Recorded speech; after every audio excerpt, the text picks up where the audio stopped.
Okay, everybody's here. All right. Good morning and welcome to this online hearing by the Committee of Adjustment of the City of Ottawa under the Planning Act. This video conference is also live streaming on YouTube. With me are my fellow members, Stephen Lewis, Terrence Otto, and Martin Vervoort. My name is Jocelyn Chandler and I'll be chairing this hearing today. The procedure for this hearing is as follows. Listed on the agenda and appearing on the screen are the applications we will hear today. For efficiency, the committee may deal with agenda items in a different order.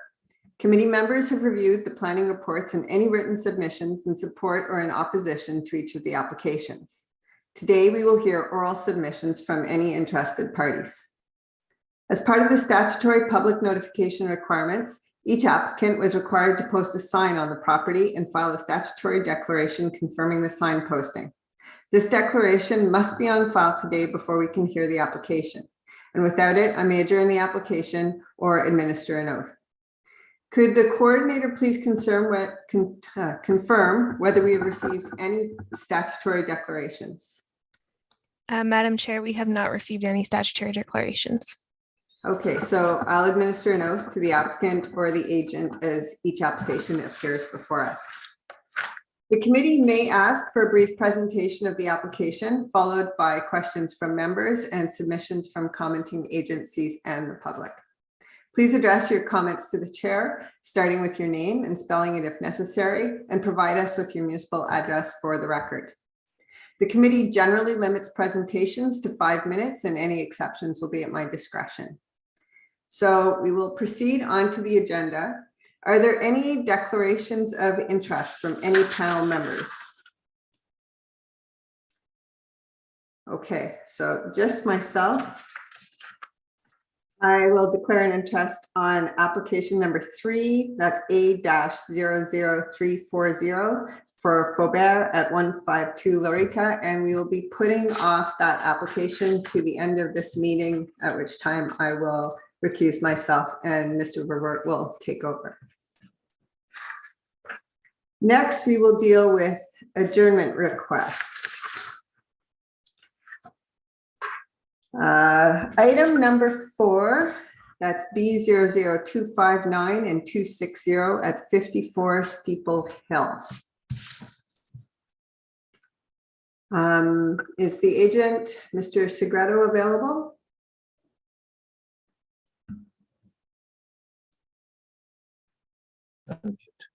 Good morning, Madam Chair. Good morning. So we have a request for an adjournment, and I believe you are comfortable with that adjournment request? Yeah, we're going to sine die this file until further notice. Okay. Does the planner on this file have any additional comments they'd like to add? Yes, through you, Madam Chair. Planning actually did request that the application be refused because there's not enough land to permit a severance, but we'll leave it to you whether an adjournment sine die is more appropriate.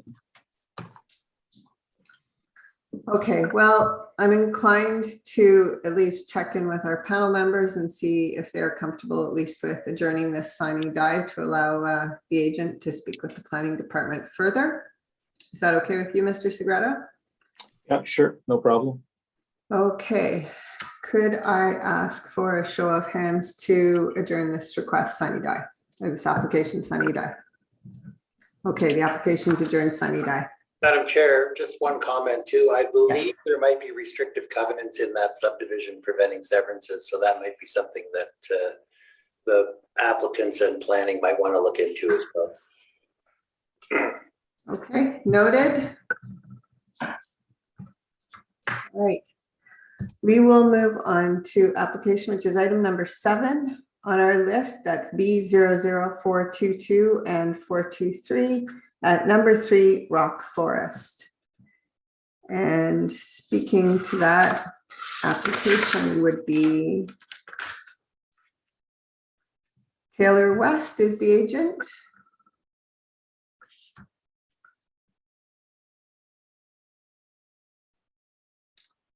Mr. West? Morning, Madam Chair. Good morning. You have, or planning has requested an adjournment. Are you in agreement with that? We are in agreement. We'd like to adjourn sine die just to allow us more time to address some of the comments. Okay. Would member of the planning staff like to speak to this at all? Thank you. Through you, Madam Chair, the planning department is in agreement with the adjournment sine die. The current locations for the severances are within significant woodlands and natural heritage system. And there is 2 open areas where it could be more ideal to have a severance located. And we're happy that the applicant is considering those options. So we agree to the sine die adjournment. Okay. Members, could I have a show of hands to adjourn this application sine die? Thank you very much. Next item, number 12, that's B-00408 at 1390 Corkery Road. That would be Tammy Thornton.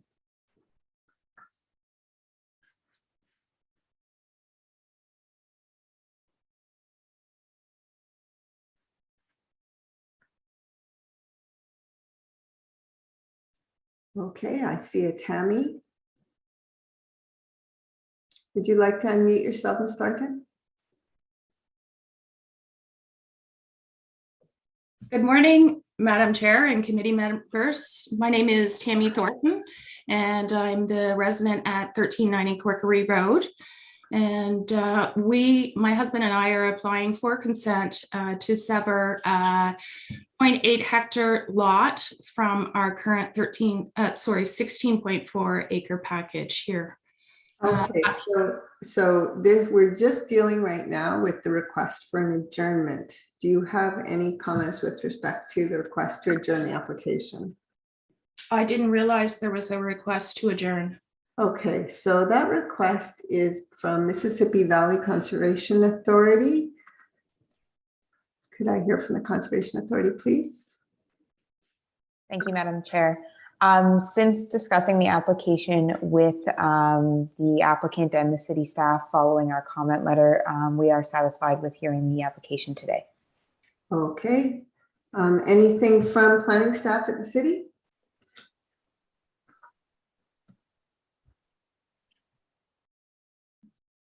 Yes, through you, Madam Chair, planning is also comfortable with the application being heard today.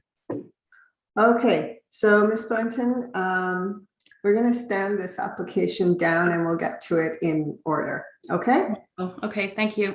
All right.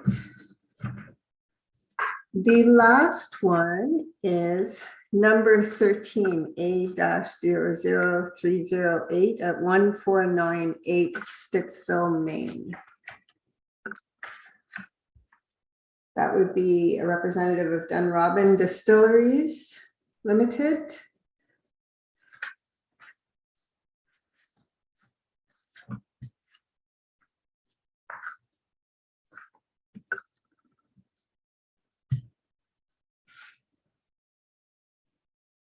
Do we have Ewald Ziegler available to us? Madam Chair, he doesn't appear to be on the call. I can give him a call. Okay, that'd be great.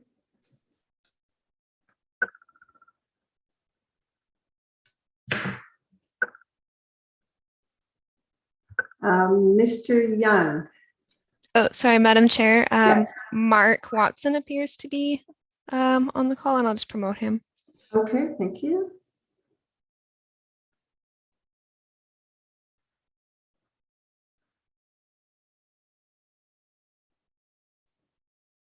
Hello, Mr. Watson.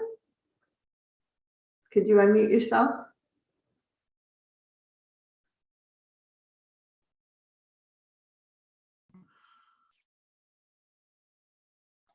Are you there? Hello. Hi. Yes. Hi. Hi, Madam Chair. We're just trying to communicate. Ewald is our official attendee, and he's supposed to be on this call. We are just trying to locate him. We must be having some technical difficulties, so we will we will get right back to you as soon as possible. Otherwise, if worse comes to worse, I can step in, but I'm just investigating this right now.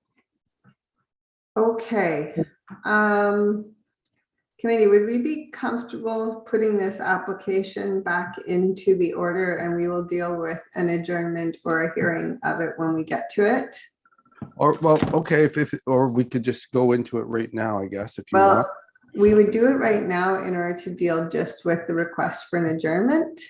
Or we can deal with that request for an adjournment and a decision on that as item number 13 in the order. So if you're willing to speak to the adjournment and have us deal with it right now, that's fine. But if you prefer your agent be present, we can wait.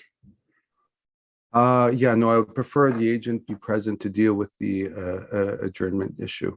Okay, so we're going to just put it back in order in the Okay. item list for today, okay? Yeah. All right. Back to the beginning. First item is A-00342 at 1127 Ty Street. We are looking for Gilles Gilles Gobet. Would you like to unmute yourself? Great. Sorry. That's fine. Yep. Okay. Mr. Gobet, would you like to give us a brief summary of your application? Yes, the clients would like to square off the back of the house. Oh, actually, I'm going to interrupt you for a second there. Hold on here. I'm sorry. I don't have an oath on file for you. So we're just going to do that quickly now. Do you solemnly swear or affirm that the notice provided by the committee was posted at the property to which the application applies for the prescribed number of days before the hearing as instructed and was clearly visible and legible during that time? Yes, I do. Okay. I do swear. All right, please proceed. Sorry about that.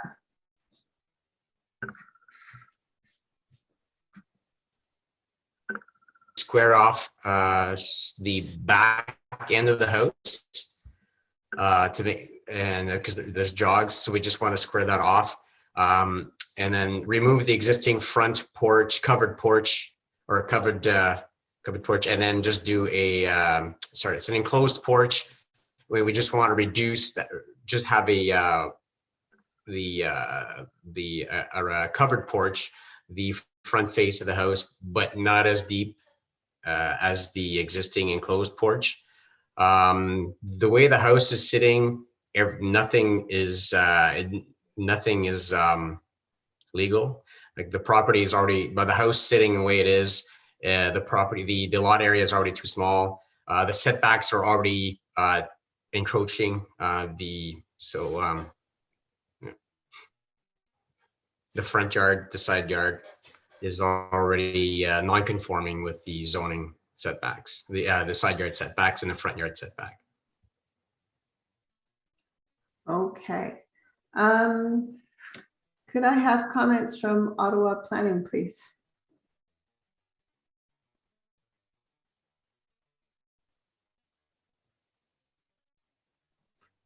Mr. Gordon or Mr. Harrigan?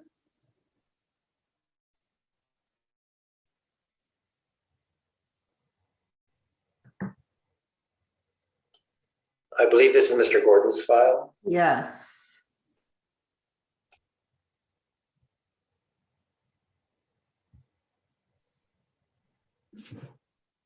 Apologies, my computer froze.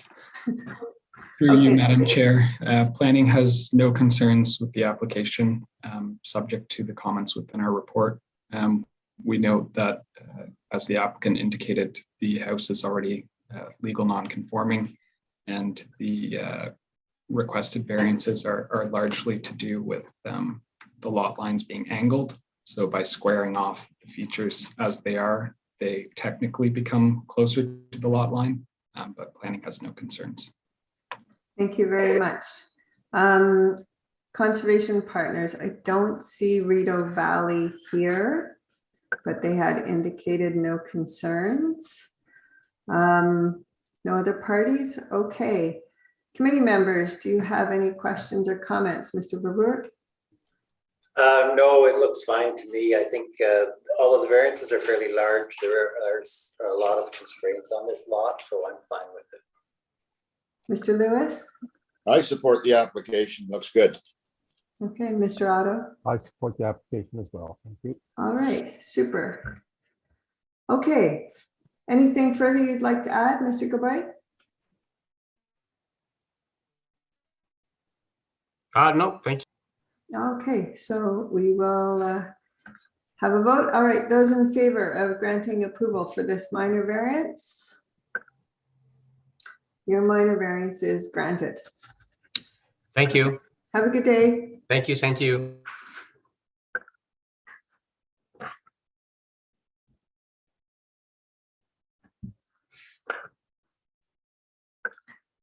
Next. Item number 2, that's severance B00410 at 3722 John Shaw. And I believe we have Ms. Zander speaking to this item. Hello there. Good morning, Madam Chair, committee members. Okay, I have an oath. Madam Chair, I cannot swear the oath, but my client, Mr. Craig, I think is on the call and he can take that oath for the signage. Thank you. I see him there. Mr. Craig, could you unmute yourself, please?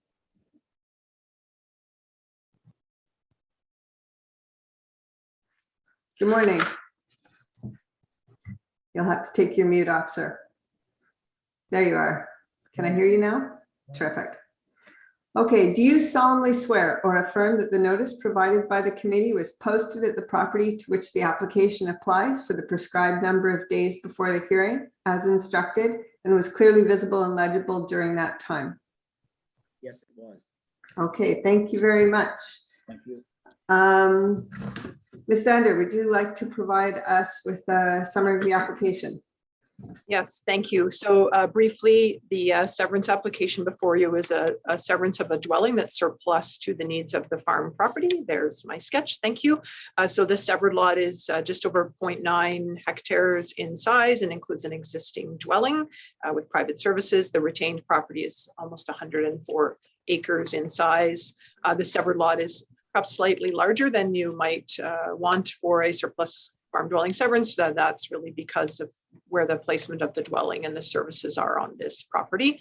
And there is some vegetation there around the house, which is not used for farm activity, not really viable for farm activity. The retained lands over 100 acres in size would continue to be used for agricultural purposes. And we understand that will need to be rezoned to prohibit the construction of another dwelling. Have reviewed the conditions that are recommended by staff, and I don't have any concerns with the conditions as proposed. Thank you. Okay, super. Thank you very much. City planning staff? Yes, through you, Madam Chair. Planning has no concerns with the application subject to the conditions contained within the report. And as the applicant indicated, though the lot is slightly larger than we would normally seek, it is a function of the reality of the conditions on site. Okay. Any comments from the conservation partners? Ms. Ogden? Thank you, Madam Chair. We do note portions of both the severed and retained property are regulated by the Conservation Authority, as there are water courses and portions of the Carp River floodplain, but we have no concerns with the proposed severance application. Okay, thank you very much. I don't see any other parties with an interest. Okay, committee members. Comments, Mr. Otto?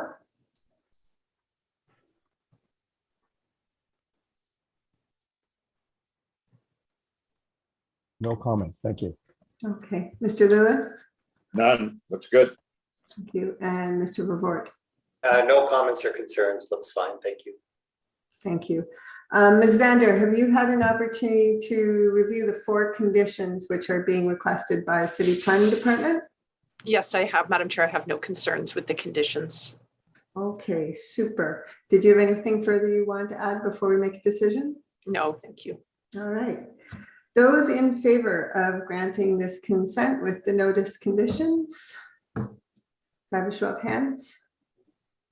Thank you very much. Your application is granted. Very good. Thank you. Thank you.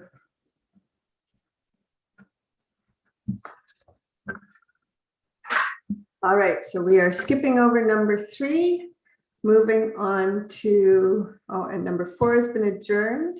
So we are moving on to number 5. I should note, actually, with respect to number 4, coordinator, there were speakers requesting to be heard on item number 4, Steeple Hill Crescent.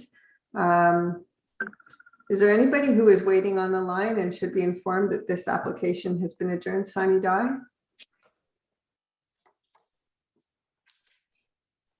I don't believe there were additional speakers registered for item 4. Okay, thank you very much. All right, moving on to number 5. That's minor variant 00312 at 190 King Arthur.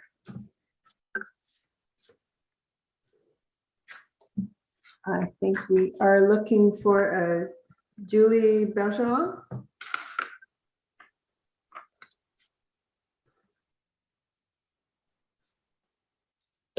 Hello, Ms. Bergeron, could you unmute yourself? Super. All right, I am going to administer an oath regarding the sign posting. Are you good for that? Yes. Okay. Do you solemnly swear or affirm that the notice provided by the committee was posted at the property to which the application applies for the prescribed number of days before the hearing as instructed and was clearly visible and legible during that time? I do so swear. Okay, thank you. Would you like to give us a brief summary of the application? Yes, so essentially the request is that we be permitted to construct a sunroom on the side of our home. Consequently, we would need a side yard setback of 9.52 meters. Because on the side where we want to put the sunroom, there is a street. Actually, it's King Arthur that's going on. We need a variance for that because it's 15 meters right now that's being allowed. So that would be essentially what the minor variance is for the application. Okay, thank you. Let's see, we have Mr. Gordon again. Do you have any comments? Oh, Mr. Harrigan, sorry. Thank you, Madam Chair. Through you, the planning department notes that the minor variance does maintain the intent of the official plan and the zoning bylaw. It is minor in nature and desirable development for this area, so we have no concerns with this application. Okay, thank you. Conservation partners. See, this is Cumberland, so probably not Mississippi Valley. I don't see anyone else here. I didn't see any concerns in the submissions. Okay, any comments from committee members? Mr. Vervoort? No, I'm fine with it. Looks straightforward. Thank you. Okay, Mr. Lewis? None, thanks. And Mr. Otto? None, thank you. Okay, did you have anything further you'd like to add, Ms. Bergeron? No, thank you. All right, those in favor of granting approval for this minor variance, show of hands, please. Thank you very much. Your variance application is granted.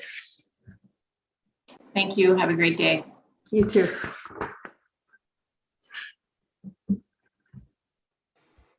All right, item number 6, minor variance 00344 at 4950 Brophy Road.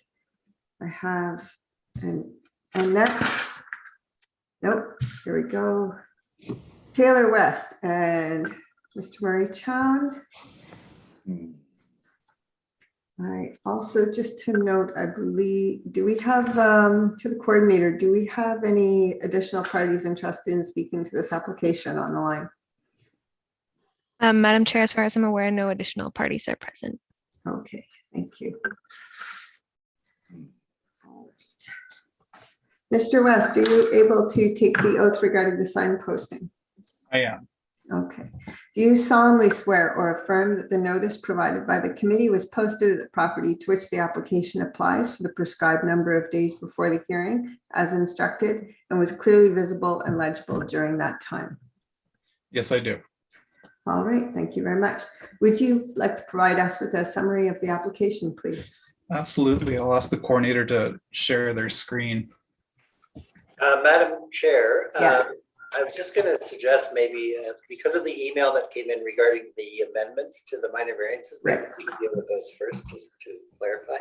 Okay, thank you. Mr. West, I understand there are some revisions to the request for a minor variance application. Would you like to run through those with me briefly for the record? Absolutely. So the minor variances that we're seeking to be amended are variances E and F. We originally had applied to permit a unlimited number of recreational vehicles to be parked on site, but have since amended this to provide to limit the number of recreational vehicles, the maximum number of recreational vehicles to be parked on site of 15. So variance E will read to permit a maximum number of 15 recreational vehicles to be parked in the garage or in the outdoor storage area, whereas the bylaw, excuse me, permits a maximum number of 3 recreational vehicles to be parked in the garage or the outdoor storage area. Apologies. And variance F reads to permit a maximum number of 15 recreational vehicles to be parked in the garage or in the outdoor storage area, whereas the bylaw permits a max number of 3 recreational vehicles to be parked in the outdoor storage area or the garage. Okay, great. Thank you for that. Please proceed with your summary. Thank you. If I ask the coordinator to switch to their screen again. Thank you. So the applications that are in front of you this morning are a permission application under section 45(2)B of the Planning Act and minor variance applications. So the subject property is located in Ward 21. It's on the corner of Brophy Drive and Twin Elm Road. It's shown in the center of the image in front of you. For context, the subject property is on the west side of the 416. It's east of the village of Richmond and west of the village of Manotick. You can also see Barhaven on the upper side of the screen. Next slide, please. Thank you. So the subject property has an area of approximately 13 hectares, has a frontage of about 301 meters on Brophy Drive and 438 meters on Twin Elm Road. A very small portion of the northeast corner of the property is used for agricultural purposes, sort of a spillover from the farm next door. There is a detached dwelling on the southwestern corner of the property. And in the southwestern corner of the property, a building permit has been issued by the City of Ottawa and a garage is under construction.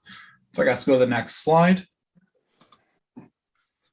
So the majority of the property, sort of in the center of the property, is comprised of unevaluated wetlands. And these wetlands are all the blue area on the image in front of you. The southwestern corner of the property, for which the proposed use will be located, and is the topic of our discussion, has no identified natural features.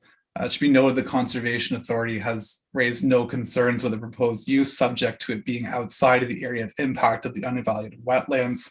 Our goal is the proposed use will be located outside of the area of impact of the unevaluated wetlands. The wetlands sort of that take up most of the property are a significant barrier to farming the property. You know, simply put, the subject property is an area characterized for agricultural purposes, but there's very limited agricultural potential on the subject property, subject to that very small corner. Switch to the next slide, please. The image in front of you shows the garage that is currently under construction, sort of towards the top of your screen. The lines are a little bit more bolded. The garage measures 50 feet by 80 feet and has an area of 372 meters squared. It's located behind the existing dwelling, which screens it from view from Brophy Drive. Later in this presentation, I'll speak to the screening of the garage from Twin Elm Road.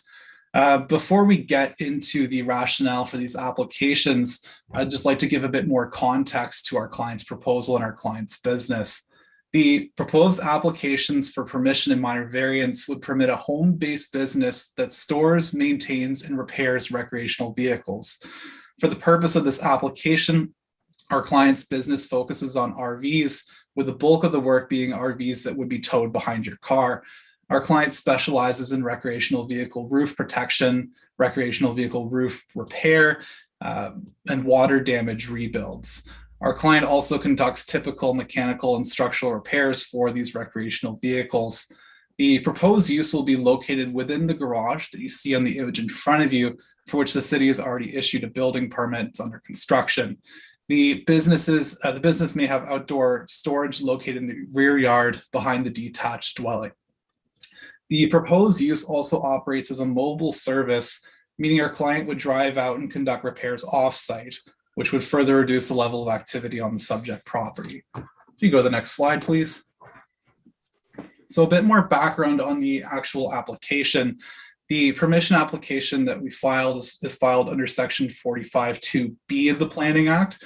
And this section states, quote, where uses of lands, buildings, or structures permitted in the bylaw are defined in general terms, may permit the use of any land, building, or structure for any purpose that is, in the opinion of the committee, conforms with the uses permitted in the bylaw. So the Committee of Adjustment has the power to grant a permission for use if it's, in their opinion, conforms to the permitted uses in the zoning bylaw. If I guess you switch to the next slide, please. The slide in front of you shows the permission that's being requested, and it's to permit a home-based business that maintains, that stores, maintains, and repairs recreational vehicles. And this is as a like use to the list of home-based businesses permitted in the agricultural zone. So our client is allowed as of right any business that stores recreational vehicles if it's a home-based business. The key wording in this permission application is, quote, maintains and repairs recreational vehicles. And that is the issue that's in front of the Committee of Adjustment this morning. You switch to the next slide, please. So permission applications under section 45(2)(b) are rather uncommon.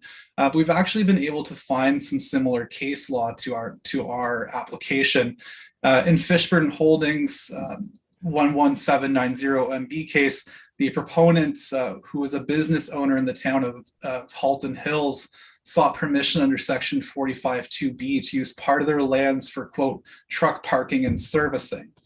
The zoning bylaw for the town of Halton Hills permitted outdoor storage on the proponent's property, but the zoning bylaw for the town of Halton Hills did not actually define outdoor storage. The issue before the OMB was whether the parking and servicing of trucks was actually similar to outdoor storage. The Ontario Municipal Board found that the proposed truck parking and servicing actually conformed with the permitted use of an outdoor storage. They allowed the appeal and they granted the permission request. This case is recognized for the proposition that where permitted use is defined in general terms, section 45(2)(b) may permit new uses as long as they conform with the permitted use on site. This case is also extremely similar to the application that is in front of you today. Another relevant decision would be Fraser versus the town of South Bruce Peninsula, which concluded that permission applications under 45(2)(b) are to be tested under a, quote, similarity between the uses or the proposed use having a greater compatibility than the permitted use. This decision reinforces that only one of the tests need to be met for a committee to grant permission under section 45(2)(b). This decision reinforces that the committee must judge a permission application under only one of the two tests, not both. This decision established a test or a legal test for permission applications under this section of the Planning Act. And I'll walk the committee through how these tests apply to the proposed application shortly. The one other relevant case would be the decision of Frank Sayabarassi Holdings versus the town of Milton, which determines that similar, the term similar that was discussed above should be judged on the physical, economical, and social impacts. So although none of the case laws that I've spoken about are local to Ottawa, they establish a precedence for how these types of permissions applications should be reviewed by the committee. If I could switch to the next slide, please. Thank you. So Going back to the test for permission application under 45(2)(b, the first test for permission application would be the proposed use is a similar use to the permitted use. So Section 128 of the zoning bylaw details the provisions related to home-based businesses in the agricultural zone, and provision 7 of this section states that in addition to the types of licensed businesses that are permitted under Section 127(13), snowplows, contractors, drain contractors, antique dealers, and quote, any business of storing automobiles, buses, boats, and recreational vehicles are also permitted. The purpose of this permission application is to permit home-based business that stores, maintains, and repairs recreational vehicles, whereas the bylaw permits the operation of a home-based business that stores recreational vehicles. Since the zoning bylaw permits any business of storing automobiles, buses, boats, and recreational vehicles as a home-based business, and this is not a defined term in the City of Ottawa zoning bylaw, the closest defined term in the zoning bylaw that would meet this use would be a quote storage yard operated as a home-based business. And it's our interpretation that a storage yard operated as a home-based business is permitted as of right on this property. The definition of a storage yard in the zoning bylaw means land used for outdoor storage, and I'll highlight, there's A, B, C, and I'll highlight D specifically, the storage of heavy vehicles or construction equipment, and includes an accessory maintenance garage used for the service and repair of the stored vehicles and equipment. So the definition of storage yard includes storage of vehicles, storage of heavy vehicles, and an accessory maintenance garage used for the service and repair of the stored vehicles. The proposed use will have outdoor storage for recreational vehicles. It will have an accessory garage used for the service and repair of recreational vehicles. I want to be clear that we are not proposing a storage yard through the committee. We are arguing simply that a storage yard is a permitted use as a home-based business, and the proposed use for this property is similar to a storage yard. If we go to the next slide, please. So with respect to test 1 and the test of similarity, the proposed use is physically similar to the home-based business storage yard, which would have recreational vehicles outside and a garage in which repairs and maintenance is conducted. The proposed use would have, the proposed use would be physically similar to the permitted use as of right. From an economical perspective, the proposed use is similar to the permitted use and promotes economic development on an agriculturally zoned property that is largely comprised of unvalued wetlands. The intent of Section 128 of the bylaw is to promote economic development in the agricultural zone by permitting home-based businesses.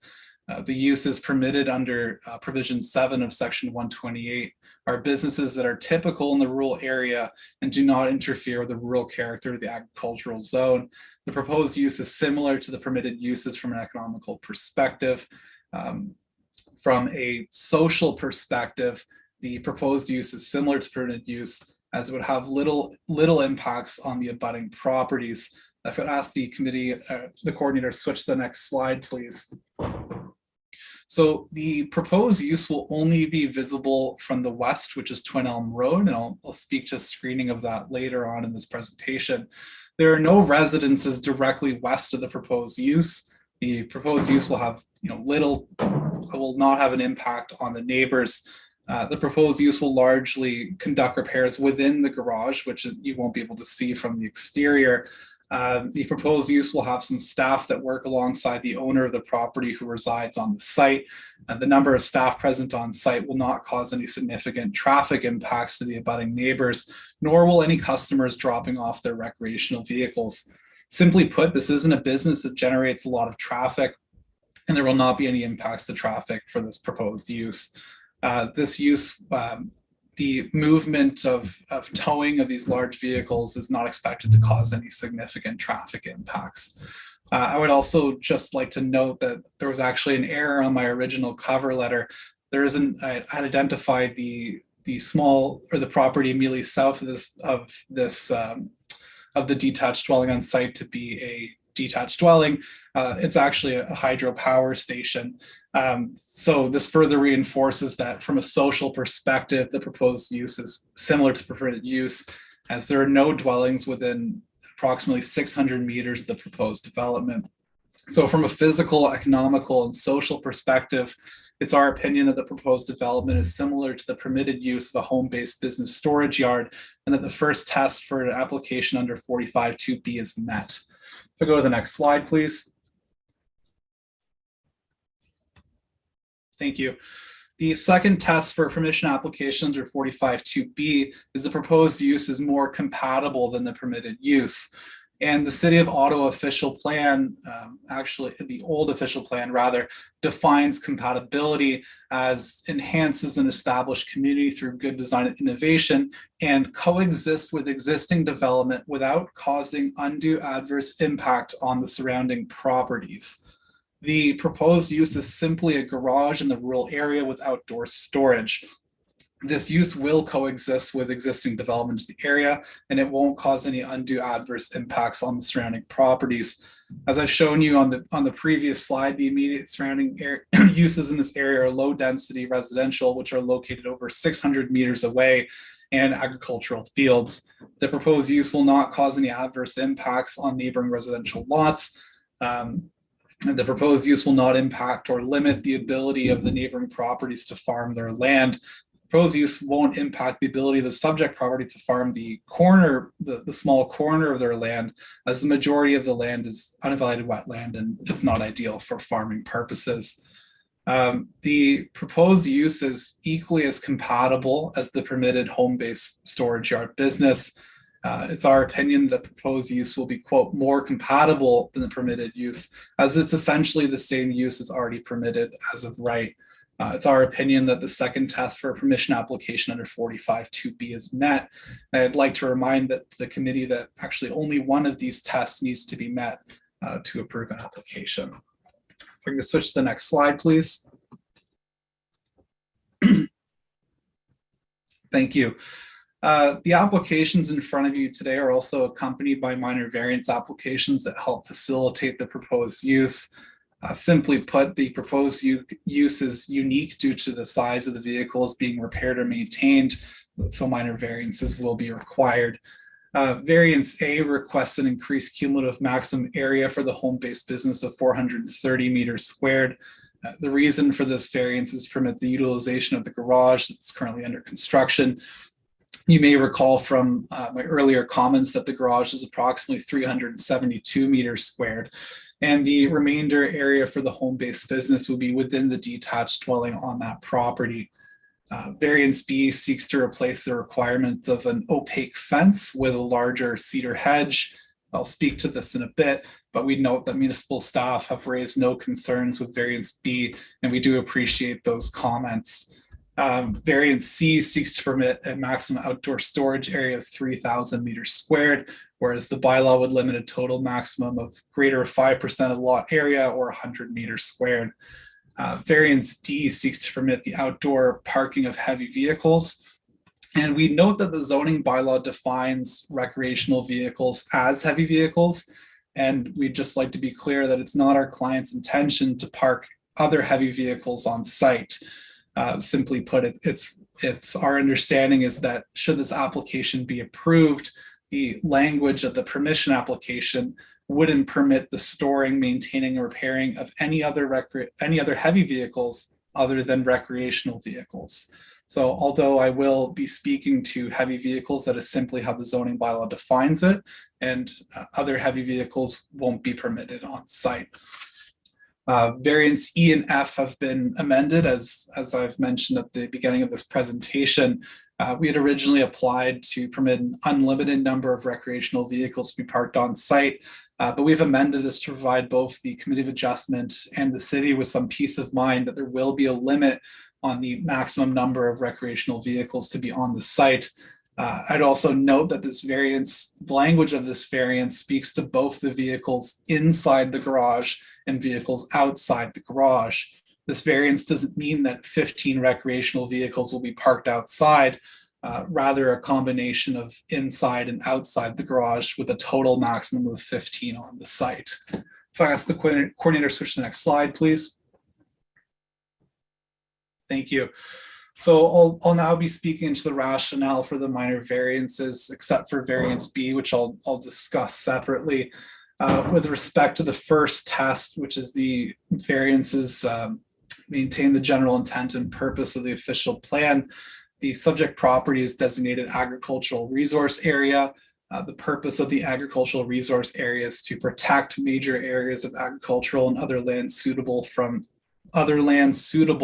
for agriculture from loss, and to ensure that uses which would result in conflicts with agricultural operations are not established in productive farming areas.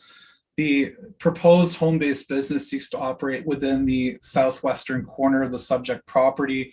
Since the bulk of the property towards the center is unevaluated wetlands, this has limited agricultural potential. As I've mentioned previously, a small portion of the northeast of the subject property is farmed, and the proposed home-based business won't interfere with this section of the property. The proposed home-based business is comprised of a garage and outdoor storage, quite simply. The home-based business will not result in conflicts with agricultural operations and is not located on a farmed area of the subject property. With respect to the second test, the minor variances maintain the general intent and purpose of the zoning bylaw. The variance A seeks to permit a larger cumulative area for the home-based business, breaking it down to approximately 58 meters square of space in the living room and dining room of the detached dwelling, which is used for the home-based business, and the balance will be used by the garage that's under construction. The size and location of the proposed garage meets the requirements of the zoning bylaw as an accessory to a residential use. Relief would simply be required to use the garage as a home-based business. The intent of the zoning bylaw is to ensure that the detached dwelling is still operating as a home. Only a small portion of the detached dwelling is being utilized for a home-based business. The remainder of the space where the home-based business will operate is located in the garage that, as I mentioned, is compliant with all zoning bylaw provisions for accessory structures. The increased space is simply needed due to the nature of the home-based business. Recreational vehicles require more space to store. You simply can't park recreational vehicles inside your home. The proposed variance meets the intent of the zoning bylaw. With respect to variance C, which seeks to permit an increased area for outdoor storage, the proposed uses require additional space to park recreational vehicles that are waiting to be serviced. The intent of the zoning bylaw is to ensure that rural properties are allocating space to outdoor storage that could not be used for agricultural purposes. And as we've mentioned, the proposed outdoor storage area is not suitable for agricultural purposes. As such, the proposed variances meets the intent of the zoning bylaw. Variance D, E, and F seek to increase the limit of the number of heavy vehicles that can park within the garage and in the outdoor storage area. And as I mentioned in section 126 of the zoning bylaw, the definition of heavy vehicles includes recreational vehicles. The intent of the zoning bylaw is to reduce the impact of parking a large number of recreational vehicles on the property and reduce any impacts on abutting properties. The recreational vehicles on the subject property will be located within the garage or within the outdoor storage area, which will be adequately screened. The recreational vehicles parked within the garage will be entirely screened from view, and the recreational vehicles in the outdoor storage area will also be entirely screened from view. Instead of further limiting the number of recreational vehicles, there's another limiting factor, which is the maximum permitted size for the outdoor storage area. It should be noted that municipal staff had raised some comments with respect to potential leaking. I'd just like to note that the recreational vehicles that our clients specialize in are those that are towed in and simply don't have the engine components that municipal staff have raised some comments about. The proposed variances meet the intent of the zoning bylaw. The third test for minor variances that are considered desirable for the use of land. Mr. West, we Yes. are well over 5 minutes, so can you sort of move this along? Absolutely. I apologize. This is a complex application. I'll try to move this as quickly as I can. With respect to variance A, the variance seeks to permit the owner of the home-based business to expand their business for repairing and maintaining recreational vehicles. With respect to variance C, D, E, and F, these variances are considered desirable as it permits our clients to accommodate the demand for their services on the subject property rather than simply switching in and out recreational vehicles. They can just have them on the site. With respect to the fourth test, which is considered minor in nature, this test all has to do with impact. And simply put, there is no impact in permitting the garage to serve as a home-based business when the garage would be permitted to store recreational vehicles on the property as of right as an accessory building to a residential use. As previously shown to the committee, there are no neighbors that would be directly impacted by the proposed use, as there are no dwellings in close proximity to the location of the garage. With respect to variance C, I'd just like to point out that the subject property is 130,692 meters squared. And if not for the cap of 100 meters squared for an outdoor storage area, 6,534 meters squared of area will be permitted for outdoor storage. And the proposed use, the variance that we're seeking would be 2.5% of the area of the lot. So it would be half of what would be permitted under the 5% rule. Apologies. Variance D and F specifically relate to the number of recreational vehicles. And we just like to point out that the outdoor storage area will be designed to be fully screened from view, and the outdoor storage area will not impact the unevaluated wetlands on the property. If the coordinator could switch to the next slide, please. I'd just like to speak very quickly to the view from Twin Elm Road. Thank you. So we originally, we had applied for a variance that seeks to replace the requirement of a 1.4 meter opaque fence with a much taller cedar hedge. And we would note that staff have raised no concerns about this. So the general purpose or the general thought process behind this variance is, instead of having a 1.4 meter tall fence, we would have a much larger hedge that would completely screen the proposed use entirely from view from Twin Elm Road. A hedge will grow much larger than a 1.4 meter tall fence and will act as more of a barrier for this use. So just some final thoughts. It's our understanding that the proposed development conforms to section 45(2)(b) of the Planning Act.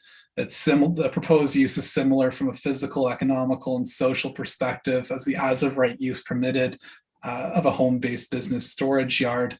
It's our opinion that both tests for permission application under 45(2)(b) have been met, and we remind the committee that only one of these tests actually has to be met. With respect to the proposed minor variance, it's our opinion that the proposed minor variance maintains all four tests under the Planning Act.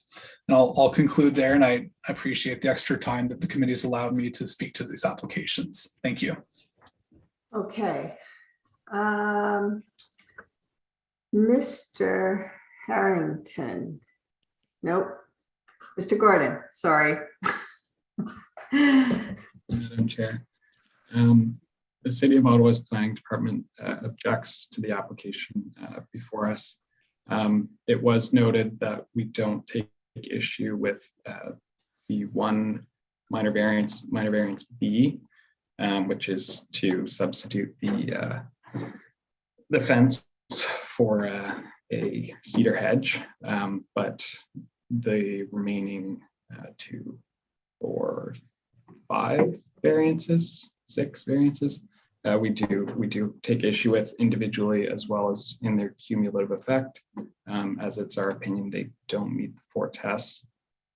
Further, I would like to note that OMB cases do not do not constitute precedent. If it goes to courts, then it does, but OMB cases do not. It's further planning's opinion that the requested change in the permitted development would be better handled through a zoning bylaw amendment, not a minor variance and permission. We do note that a rezoning to allow this industrial use on agricultural land would not be supported by the provincial policy statement or the City of Ottawa's official plan. The City of Ottawa's official plan takes a systems approach to agricultural lands. So even if this site does not have tremendous value currently for agricultural use, it should be preserved in the long term. Yes, home-based businesses are permitted, but they are to be subordinate to the house, secondary, and vehicle repair and servicing is not permitted as a home-based use anywhere in the City of Ottawa.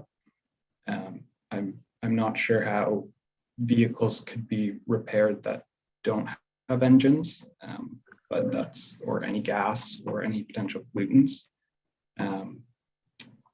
I would further note that there is nothing to stop this property from being tile drained at any time and used for agricultural purposes, even though it is unevaluated wetlands at the moment. Sorry, there's just a lot to respond to here.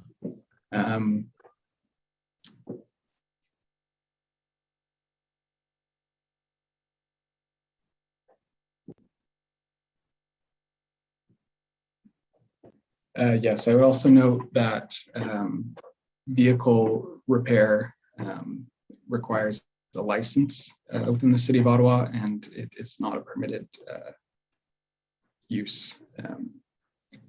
There's certain exceptions within the bylaw that allow licensed businesses to function as a home-based business, but vehicle repair is not one of them. So it is planning's opinion that the 4 tests are not met, and that this is not a like use to what is currently permitted under the home-based business provisions. Okay. Our conservation partners, do you have any comments to add? I believe this would be Rideau Valley, and they are not present. Okay. All right, committee members. Do you have some comments or questions? Mr. Lewis? Well, I do realize that, travel trailers and tent trailers and campers do need to be repaired somewhere. It is a needed use, but I could see this getting out of control pretty quick. How do you control the number of ones that are there in one thing and another like that? And I will be honest, I did doze off a bit through Mr. West's presentation. I might have missed the answers to that. I don't know, but I'm not convinced it's a good idea. That's all I have to say right now. Okay. Mr. Otto? I'm of similar mind of Mr. Lewis. I think it's a big stretch to move from agricultural land to basically an industrial use. I do agree with planning that land could be cleared and tile drained and would be just as good as the land that surrounds it. And we are supposed to be protecting agricultural land. So I'm questionable on this one. Thank you. Mr. Vervoort? I have similar views to Mr. Lewis and Mr. Otto. I think the minor variances, it's a bit of a stretch to say that they meet the test.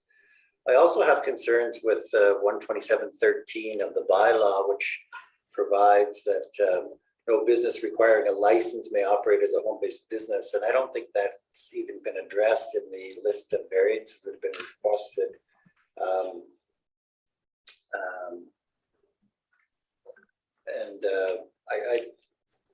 I have concerns too that even though that there might be limits on the business, I'm not sure how those would be enforced in the future. I have sympathy for the applicant, however. because they have started constructing this garage, which I guess is its size complies as an accessory building, but I do have similar concerns that we're basically permitting an industrial use in an agricultural zone, which is not typically something that the committee is supportive of. Okay. Mr. West, did you want to respond to those comments?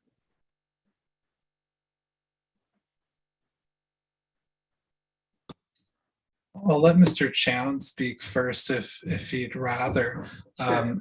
But I'd just like to add one comment, I believe is to Mr. Verholz's statements. The permission application would seek to allow the business of any business that stores, repairs, and maintains recreational vehicles to the list of home-based businesses that the City of Ottawa has that wouldn't require a license. So it was our opinion that we didn't need a minor variance to address that comment.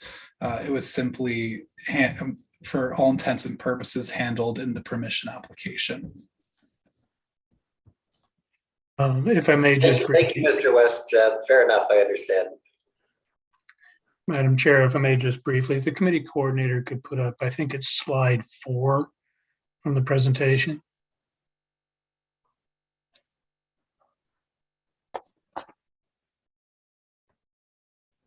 Give them a minute to do a look through.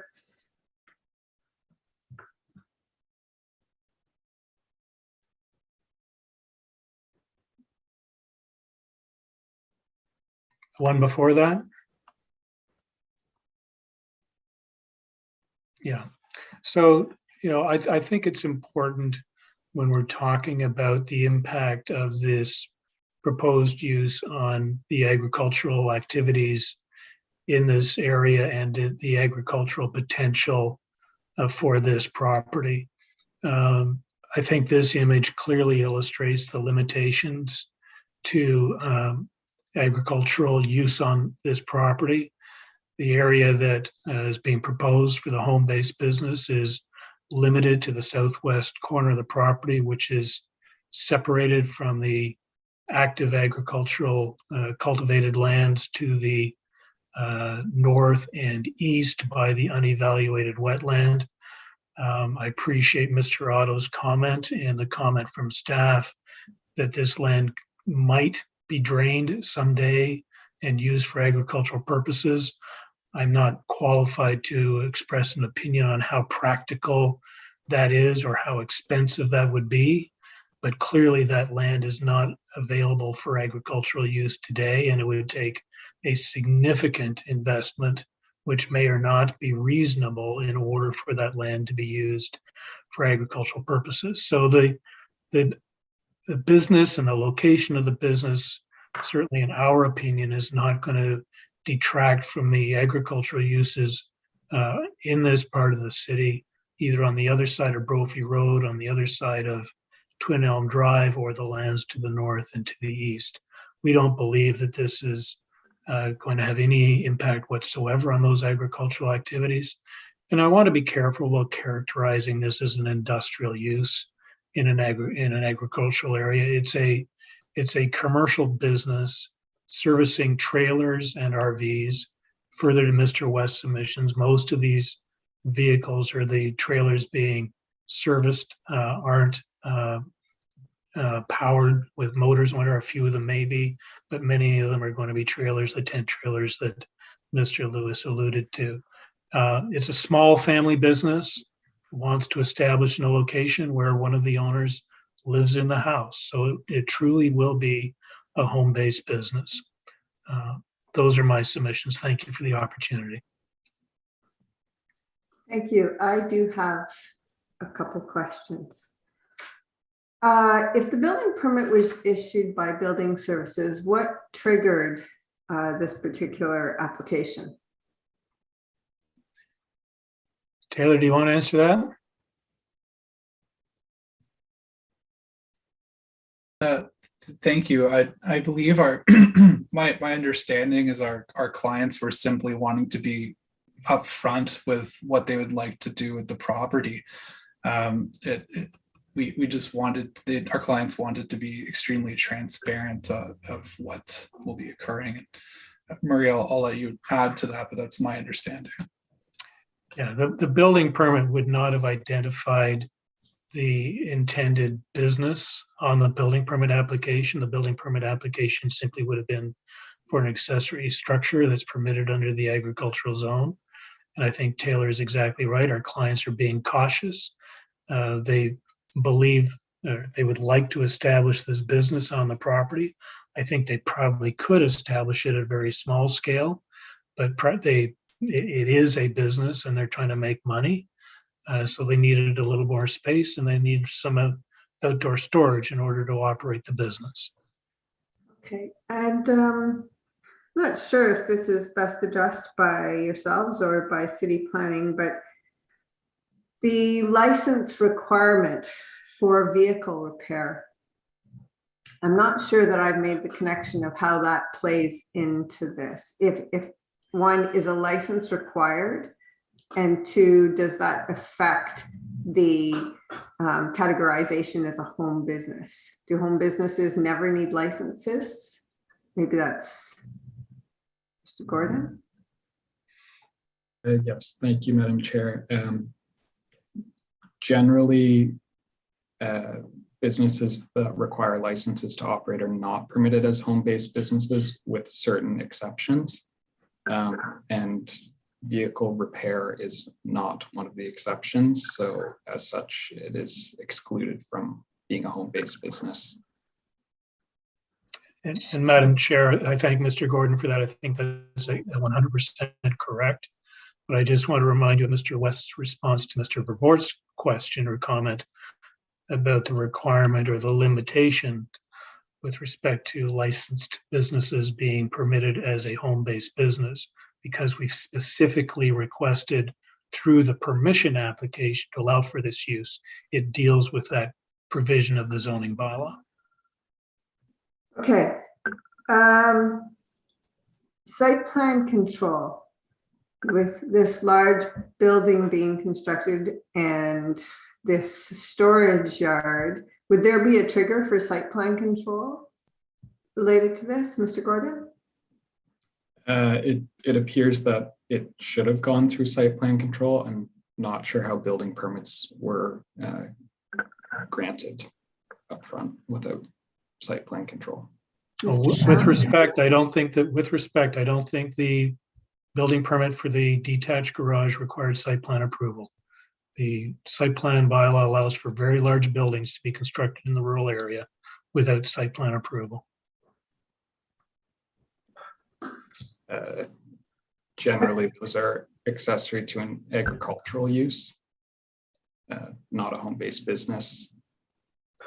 Correct, and the building permit didn't specify that that garage was associated with a home-based business. Okay, that leaves us in some kind of purgatory there with regards to that. Okay, Mr. Gordon, this business, where would it fit in terms of suitable location or designation, if not in a location like this at an intersection of a rural area? Like, where would the city support this type of establishment? Yes, through you, Madam Chair, we would support it within a village or within rural commercial lands.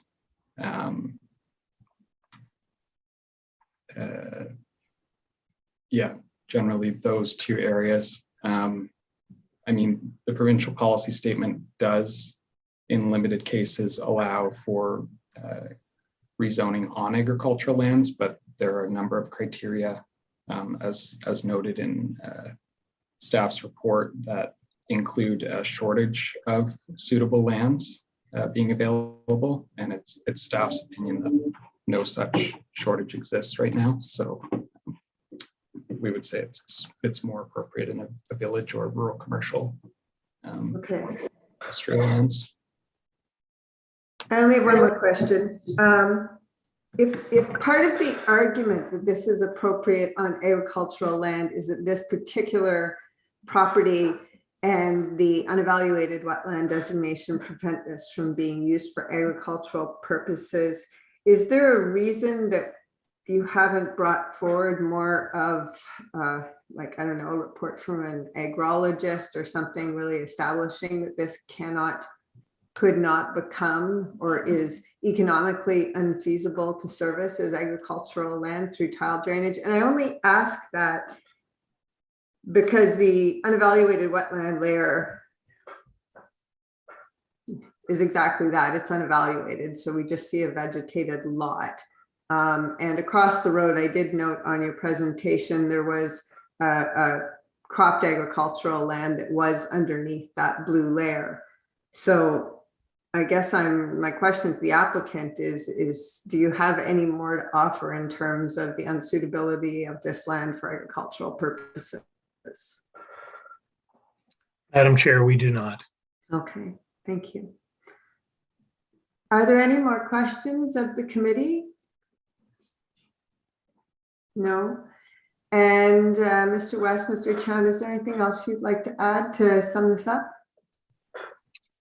Not myself. Thank you, Madam Chair, for listening to us, and I hope you'll give reasonable consideration to Mr. West's presentation. Of course. Mr. Gordon? Yes, I would just add, Madam Chair, that I've received confirmation from the senior planner and the rural group that accessory buildings above 300 square meters in the rural area do require site plan control.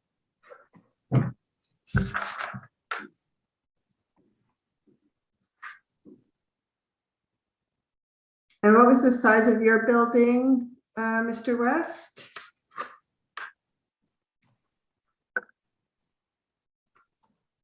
Apologies. It was about 370 meters squared. Okay, so that would suggest to me then site plan control would be required, but building services has issued a permit.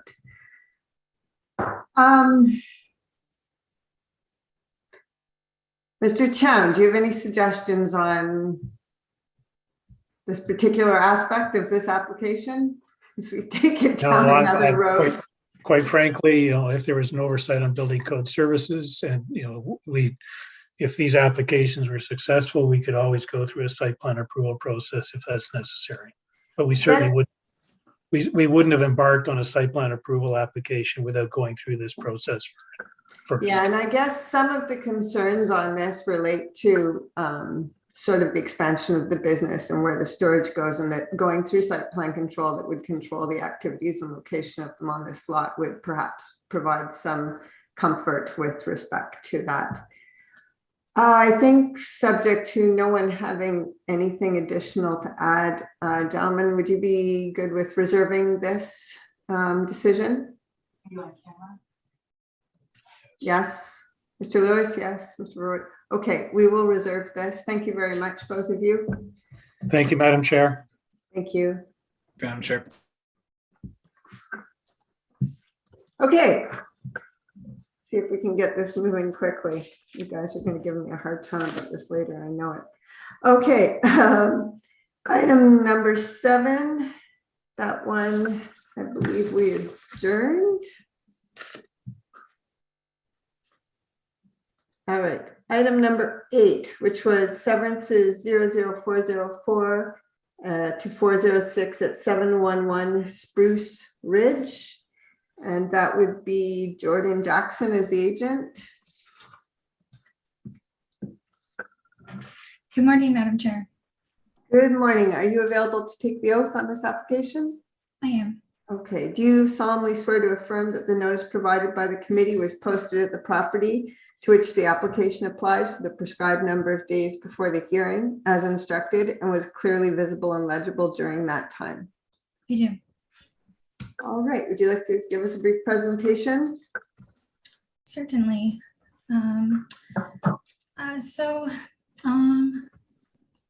Apologies, Madam Chair. I think we should just go through the amendments to the application. Oh, I am sorry. Sorry, Ms. Jackson. No problem. That's a good idea. Okay, so Here are the amendments that we have. For 404 at 731 Spruce Ridge Road, frontage has been changed from 127 meters to 97.5 and depth from 127 meters to 164.6. And no change of the lot area of 1.61 square meters. Is that correct? Just with the depths, it's a little bit less at 1.6 hectares. Oh, I see. Okay. Application 405 at 721 Spruce Ridge Road, frontage has gone from 127 meters to 97.5 and depth from 127 meters to 164.6 and with the area revised to 1.6. Is that correct? That's right. And finally, for 406, that's 711 Spruce Ridge Road, the frontage has gone from 98 meters to 157 on Spruce Ridge and 374 on Richardson, the depth to 680 meters, and the area remains at 30.4 hectares. That's correct. Okay.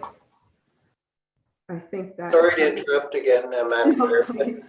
Just a question, wouldn't the area change then too on B for B00406? With respect to the applications that we filed, they're approximate boundaries. So the lot area will be a bit more confirmed for that retained bit following. So, okay. So we could say approximately, I guess. Right. Thank you. All right. Thank you very much for that. Okay, please go ahead. Thanks. So on behalf of the owners of 711 Spruce Ridge Road, we had filed 3 consent applications for the purposes of creating 2 new residential lots within the city's rural area. This property is located on the south side of Spruce Ridge Road and is approximately 33.9 hectares in area with also a frontage on Richardson Side Road.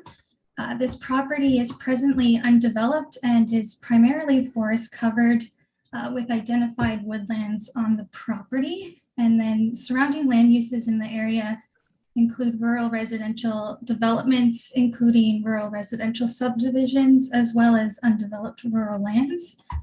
If we go to the next slide, as we just went over, following our initial submission to the committee, the proposed lot boundaries have been revised. This is to account for some discussions and comments we received from the city's planning department requesting that we revise the lot boundaries, and I'll just go into that a little bit later on. As described, the first application proposes to sever a land parcel of approximately 1.6 hectares with 97.5 meters of frontage on Spruce Ridge Road. If we go to the next slide, the second application is similar in that we're proposing a second lot with a land parcel of approximately 1.6 hectares with approximately 97.5 meters of frontage. And the intent is that on these 2 severed lots, a new single detached dwelling would be constructed. If we go to the next slide, please. And then that third application we had filed is a reciprocal consent for the retained lands to create a lot of approximately 30.4 hectares, maintaining the existing frontage on Richardson Side Road, and then having an approximately 157 meters of frontage on Spruce Ridge Road. With respect to this retained parcel, at the present time, there are no development plans as the intent is to maintain them in their current state. If we go to the next slide, please. With regards to local policy, the subject lands are identified in the city's 2003 Consolidated Official Plan as Rural Natural Features Area and are zoned rural. So we had received initial comments from the city's planning department requesting that we sort of adjust the lot boundaries to ensure that an existing cleared area that we can see on lot number 1 is entirely sited within one of the proposed severed lots. This way it could accommodate a future development envelope without further adding to clearing any lands necessary for development. We have discussed this revised lot configuration with our client, as well as with the consultant who prepared the environmental impact study that we submitted with our initial application. And we are satisfied that we'll be able to revise the EIS to address one of the city's conditions to ensure that a development envelope is sited on each of the severed lots, as well as the retained parcel closer to Spruce Ridge Road, without further encroaching development into the woodlands at the rear. Each of the proposed lots do meet the minimum standards in the city's zoning bylaw for lot area and frontage, as well as policies for lot creation in the rural area. The proposed lots, in terms of their area, are similar to the character of surrounding residential lots, in that there are properties that range in size from 0.8 hectares to 2.4 hectares, with development sited closer to the road. And then the proposed lot configuration also provides an opportunity to maintain privacy from surrounding land uses through the larger lot frontages, as well as maintaining the existing tree cover. With respect to the provincial policy statement, the PPS does permit limited residential development within rural areas, provided there are no negative impacts to natural heritage features. As mentioned, it's our understanding that we will be able to update that environmental impact study to account for the natural area. With respect to, we have reviewed the comments in the city staff report and understand that the conditions they are proposing for approval are standard conditions for residential development in the rural area. And as mentioned, we acknowledge that we'll need to update that environmental impact study as a condition. And I didn't see that there were a few comments provided from the public seeking clarification. If it wasn't clear in this presentation, I'll just reiterate that the intent is that a new single dwelling would be constructed on each of these severed lots, which is a permitted use in the rural zone. Our clients have no intentions for commercial related uses, as this is not permitted in the current zoning. And at the present time, the intent is that that retained larger parcel will remain undeveloped. And then to conclude, so when we just consider the context of this property and the surrounding area, we're of the opinion the proposed lot boundaries are considered appropriate for the proposed use, and the creation of the two new lots for residential uses in the rural area is compatible. So I'm available to answer any questions of the committee if there are any. Thank you. Okay, thank you very much. Ottawa planning staff. Hello, Mr. Harrigan. Thank you, Madam Chair. Through you, the Planning Department notes that this is rural natural features area, which is intended to protect the locally significant natural features of this area. To that regard, we were quite happy to work with Ms. Jackson to modify the lot lines to take advantage of that previously cleared area, just to ensure that the impact on the tree canopies and the significant woodlands and natural features are minimal. So we're quite happy that we're able to resolve that without an adjournment request. And as a result, we have no concerns with this application, subject to our conditions. Okay. Panel members, Mr. Otto? Do you have any comments? I'm fine with it. Thank you very much. All right. Mr. Vervoort? No comments or concerns, and I note that the applicant is agreeable to all of the conditions, so I'm good with this one. Okay, and Mr. Lewis? Support. Okay. You're going to move us along, aren't you? Okay. All right, we did have some comments from the general public. I don't see any of them here. Could the coordinator confirm there's no one else waiting for an opportunity to speak? Madam Chair, can confirm no one else is waiting to speak other than the owners of the property who are also on the call, but Okay. All right. You have seen the conditions, Ms. Jackson. There are 6 of them. You are comfortable with them all? Okay. Does anybody have anything to add at this point? No? All right. So we'll call then those in favor of granting this consent with the noted conditions. May I have a show of hands? All right. Thank you very much. Your consent is granted. Have a good day. Thank you. Take care.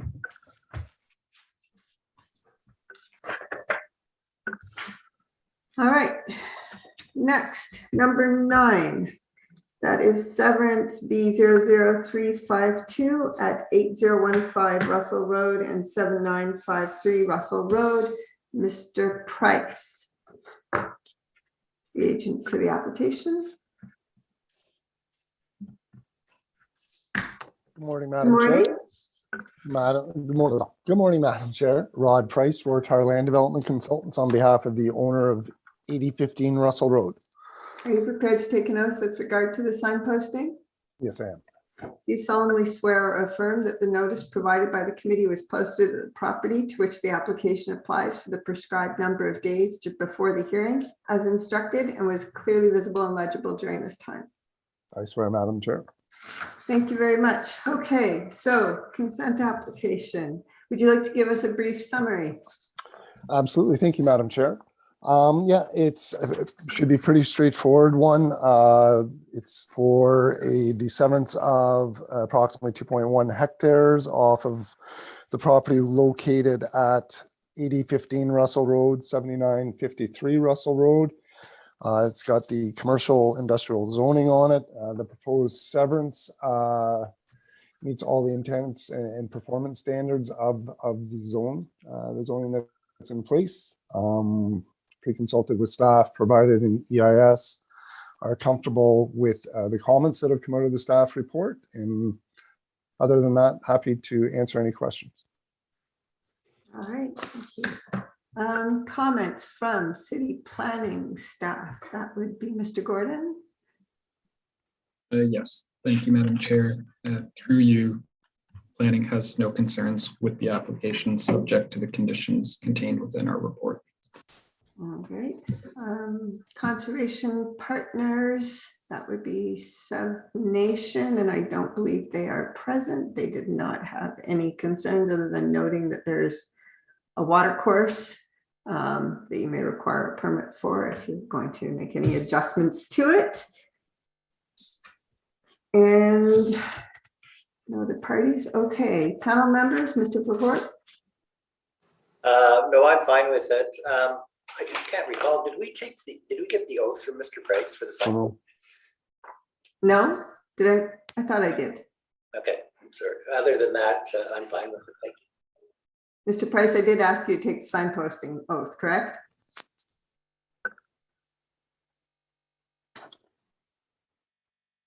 Mr. Price? I did ask you to do the signposting oath, correct? At the beginning yes, of you this? did. Yeah, I thought so. Now I'm having a second thought. I swore, Okay. yeah, we're good. Okay, Mr. Otto. I'm fine with the application, thank you. And Mr. Lewis? Good. All right. Then those in favor of granting this consent with the noted conditions, can I have a show of hands, please? Thank you very much. Your request is granted, Mr. Price. Thank you, Madam Chair. Have a great day, everybody. All right, item number 10. Long Island. The agent is Mr. Bolduc. Good morning, Madam Chair. Good morning. Are you available to take the oath for this property? I am, Madam Chair. Signposting? You are? Okay. Do you solemnly swear or affirm that the notice provided by the committee was posted at the property to which the application applies for the prescribed number of days before the hearing as instructed and was clearly visible and legible during that time? I do swear this to be true.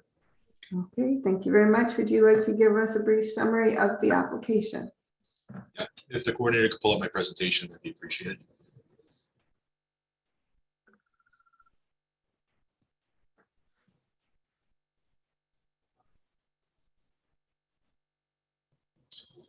Before we begin, my name is Jacob Bolduc, Senior Planner with Foten Planning and Design. I'm here today representing the owner of 5260 Long Island Road. The owner is seeking to sever the existing lot into 4 separate parcels for future residential development. The proposed lots all require variances to the minimum lot area and lot widths under the zoning bylaw. Next slide, please.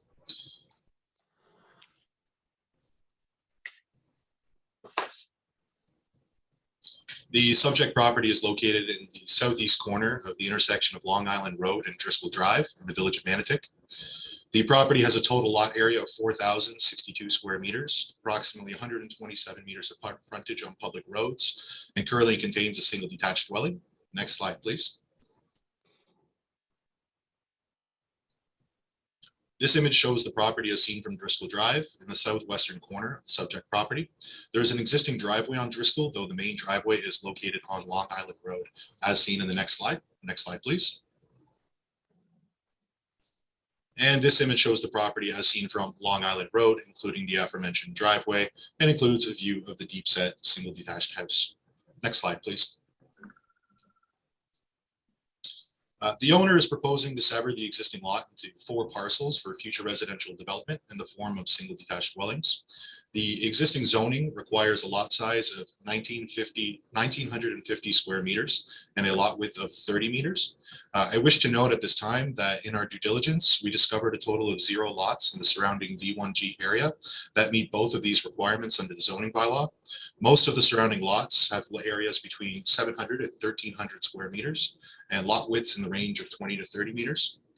The proposed lots have lot sizes ranging from 801 square meters to 1,326 square meters and lot widths between 22.86 meters and 24.38 meters. The smallest lot on the R plan is lot 2, as shown in the image on the screen. I will now walk you through the 4 tests. Next slide, please. The subject property is designated village in the City of Ottawa official plan and residential low density in the Village of Manotick secondary plan. The policies of the general urban area allow for new residential development at a scale that is compatible with the surrounding community and availability of services. The policies also note that the development in villages traditionally occurred on smaller lots on private services, but several villages now support development on full or partial municipal services. Through correspondence with the Civil Engineering Department, we have confirmed that the existing municipal water and sanitary services along Long Island Road and Driscoll Drive were installed circa 2009 and are thus fairly recent. Next slide, please. With respect to the secondary plan, the list of permitted uses is limited to single detached dwellings at a proposed density between 5 and 12 units per gross hectare. Should these applications be approved, the resulting density on the lot would be 9.84 units per gross hectare, which meets the policies for infill in the residential land use designation under the secondary plan. Therefore, the proposed development maintains the general intent of both the official and secondary plans. Next slide, please. As previously mentioned, the V1G zone requires a minimum lot area of 1,950 square meters and a lot width of 30 meters. The vast majority of the surrounding lots to the north, west, and south are either equal to or smaller than the smallest of our proposed lots, being around 800 square meters. To the east is the V1P zone, which is not on full municipal services. I believe there are some stormwater services available, but there is no water or sewer in the V1P zone. It appears to me that the performance standards of the V1G zone are typically that of lots on private services, requiring large, wide lots for septic and wells. As the vast majority of lots in this area are less than half of the required lot area in the V1G zone, it appears the standards of the zone are perhaps outdated with respect to serviceability and do not reflect the existing built condition and lot fabric of the area. Even in the V1P zone, which does not have servicing available, it only requires a lot area of 1,390 square meters, much smaller than the requirement of 1,950 under the V1G zone. The V1G zone simply does not reflect what exists within this neighborhood. The proposed lots, while smaller than the requirements of the V1G zone, reflect the established pattern of built form in the area and propose intensification on recently installed municipal services. Therefore, the proposal maintains the general intent and purpose of the zoning bylaw. Next slide, please. The existing lot is by far the largest in the community at over 0.4 hectares in size, while most lots along Driscoll Drive and the abutting side streets are less than 0.1 hectares. It represents the most significant opportunity for infill in this area. Given the provinces and the city's positions with respect to modest intensification in established municipally serviced areas, the proposal represents an opportunity for new development on recently installed municipal services. The proposed land uses are limited to single detached dwellings, and so the primary form of intensification available is through creation of new lots for single detached development. When determining appropriate lot sizes and shapes, it is important to look at the established pattern within the community and propose consistent and compatible lots. This site provides 2 lots reflective of the smaller lots in the area, as well as 2 larger, longer properties reflective of some of the existing larger lots. As the lots match the existing lot fabric and context and can only be developed with the predominant dwelling type being single detached dwellings, the proposal is compatible with the surrounding community and is appropriate for the development and use of the lands. Next slide, please. The proposed development is consistent with the type of existing development found in the surrounding community. It is consistent with the policies of the secondary plan for both use and projected density. The proposed lots are not anticipated to generate any undue adverse impacts on adjacent properties. The lots are sufficiently sized to allow for new development within the setbacks and other performance standards of the zone and rural exception. Any new construction will be required to comply with the zoning or seek additional variances subject to another public hearing. We have also reviewed the conditions in the staff report, and we note that driveways will need to comply with the private approach bylaw, and a tree information report will be required as a condition of approval given the number of mature trees on the property. Any tree removal proposed as part of the new development will be completed as per the requirements of the tree protection bylaw introduced earlier this year. Thus, the proposal is minor in nature and overall meets the 4 tests. Next slide, please. To touch briefly on the consent applications, it is our professional planning opinion that a plan of subdivision is not required, and the proposal meets the criteria for lot division under the Planning Act. The proposal meets the intensification policies of the PPS for promoting the efficient use of land and development on municipal services. It conforms to the official plan and secondary plan, as I just discussed in the 4 tests, and the lands are suitable for new development, have a regular shape consistent with the surrounding established lot fabric, and there are no restrictions affecting the lands or adjacent lands. Therefore, a plan of subdivision is not required, and the proposal meets the criteria under the Planning Act. Next slide, please. To summarize, the proposed development meets the 4 tests and the criteria for lot division under the Planning Act. The proposed lots are similar in size and shape to the existing lots in the V1G zone, of which the overwhelming majority, if not all, also do not meet the minimum performance standards under the existing zoning. Finally, the proposed lots will be developed with single detached homes at a density permitted in the secondary plan. This is an efficient use of recently installed municipal services. I thank you for your time, and I'm happy to answer any questions from the committee. Thank you very much, Mr. Bolduc. Okay, conservation partners, this would be Rideau Valley. They are not present, and I have noted that they do not have any concerns. All right, Mr. Harrigan. Thank you, Madam Chair. Through you, the Planning Department notes that this is a village designation, which does permit a certain level of density and built form as characteristic of the existing neighborhood. To this regard, the proposed lots are almost absolutely identical in size to the existing fabric within the V1G zone. The Planning Department notes that currently there is only 1 property with that entire zone that is completely zoning compliant, and that is the subject site.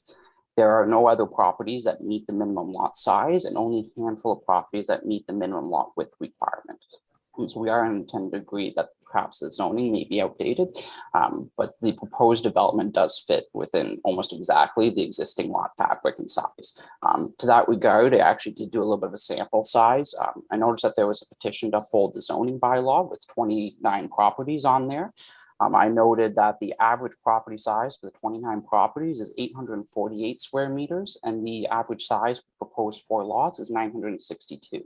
So very, very similar in size. The average lot width for the 29 properties is 23.6 meters, and the average lot width for the 4 proposed lots is 23.2 meters. It is almost exactly the same.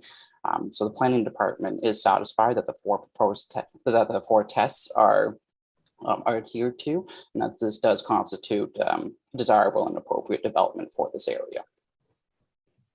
And of course, subject to our conditions requested. Okay. I understand that we have, there was a petition submitted, which we have read through and acknowledged. I'm happy to take comments from interested parties. I would like to remind you that we don't need to hear the same comment more than once. Knowing that more people have the same comment doesn't particularly help us, but any new information is of course welcome. So. Madam Chair, I just wondered if there's a spokesperson for the interested neighbors. That's a good question. Is there someone who, to start with, who is perhaps the lead of a local community association, or who you have agreed is going to be the spokesperson? Madam Chairman, I am Deirdre Powell. I am located at 5264 Long Island Road.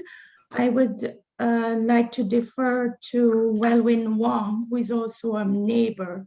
I think she is online as well. Yes. Okay, Ms. Wong? Is she? Yes. Thank you very much, Ms. Powell. Ms. Wong, would you like to start us off? Sure. So I have a few. Yes. Can you provide us with your address for the record? Oh, yes. My address is 5263 Long Island Road. Okay. And I have a Bachelor of Landscape Architecture. I'm a certified landscape designer, and I'm successful in running my own landscape design business for over 21 years. So my concerns are regards to the 2 things, regards to the trees on the site. I did provide a slide. Yes, you see that there. There are 2 trees in particular that I would like the committee to consider saving. There are many more significant trees as defined by the City of Ottawa's tree protection bylaw, which I just briefly sketched out concerning or on their site plan that of the what was provided by the applicant. So there are several, like there are many more trees, but 2 in particular, the 2 white pines, I would like to consider protecting with like under regards of the tree protection bylaw. So these white pines are significant. They are probably over 150 years old. And over 4 stories high. They're in great health. Something that in speaking with the Manotick Tree Movers, which is a local tree farm and provider of large trees in the area, have noted that on the island of Long Island, which they are situated, but also in the village of Manotick, they're hard and rare to come by. So I am not opposed to the development of the land, but I would like these to be protected. And in conjunction with the city's official plan, section 2.5.1, where they're saying that they would like to not only do infill in the area, which I'm not, again, not opposed to, but I think what we need to understand is some of these villages, such as Manotick, which is outlined in this section of the official plan as part of their building livable communities, that I just feel that we need to start to look at some of the outstanding features that are within our community. And this is one prime example of the trees and their root zones that need to be protected. Also, if you note on the next slide, is that there are trees that I sketched out that are adjacent on the south side of the property line, adjacent to the property, that are owned by, I'll get the address here, by 5295 Driscoll Drive. And they are, their root zones probably span into the property in question. And those are a concern as to whether they will also be protected. Under the tree protection bylaw, they would be. However, this property, as note, is right now not, I guess, covered by this bylaw, but I would like the committee to consider using that bylaw to protect those features. There are a few other concerns that that have been raised by other community members with regards to some of the features that are distinctive on this particular property. I'm not sure how the developer is going to, I guess, use the Driscoll farmhouse or whether they're going to tear it down. But the Driscoll family farmhouse, which has been around since 1880, is one of the founding families of the island. So it is a distinct character to this region of the island. And I would like to know more about how they would go about either preserving it or maybe moving it to another site for preserving. I'm just not sure if any consideration was given to both the trees on the site and also this particular farmhouse. One other note I just want to say is that I do live across the street from the site itself, and my driveway goes onto Long Island Road, and I do feel that it's a bit of a danger zone for traffic coming over a hill, which makes my driveway and my neighbor's driveway, I guess, more blind spots, I guess, for the for driving out in and out of the driveway, because a lot of people do use Long Island Road as a thoroughfare to skip going through the village itself as a way of getting from Mitch Owens and River Road to Barhaven and back. So I find that the speed in which people are traveling down that road, even though the signs are posted at 40 kilometers, they're going well over the speed limit. And there is that blind spot because of the hill or the topography in which frequently I am having to drive back into my driveway in order to avoid a collision. So having three driveways proposed for Long Island may not be something that would be ideal. It might be better to separate them and have two on Driscoll and two on Long Island if the committee deems that the four parcels are approved. If I mean, as a community member, I'm not opposed to them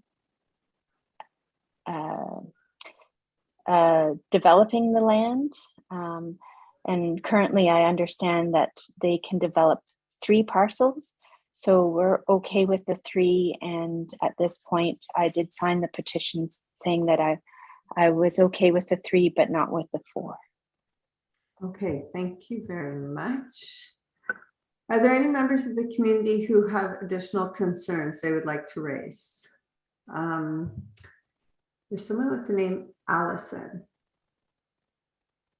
Would you like to unmute yourself? Good morning, Madam Chair and committee. Thank you very much. My name is Allison Fair and I live at 1123 Clare Place.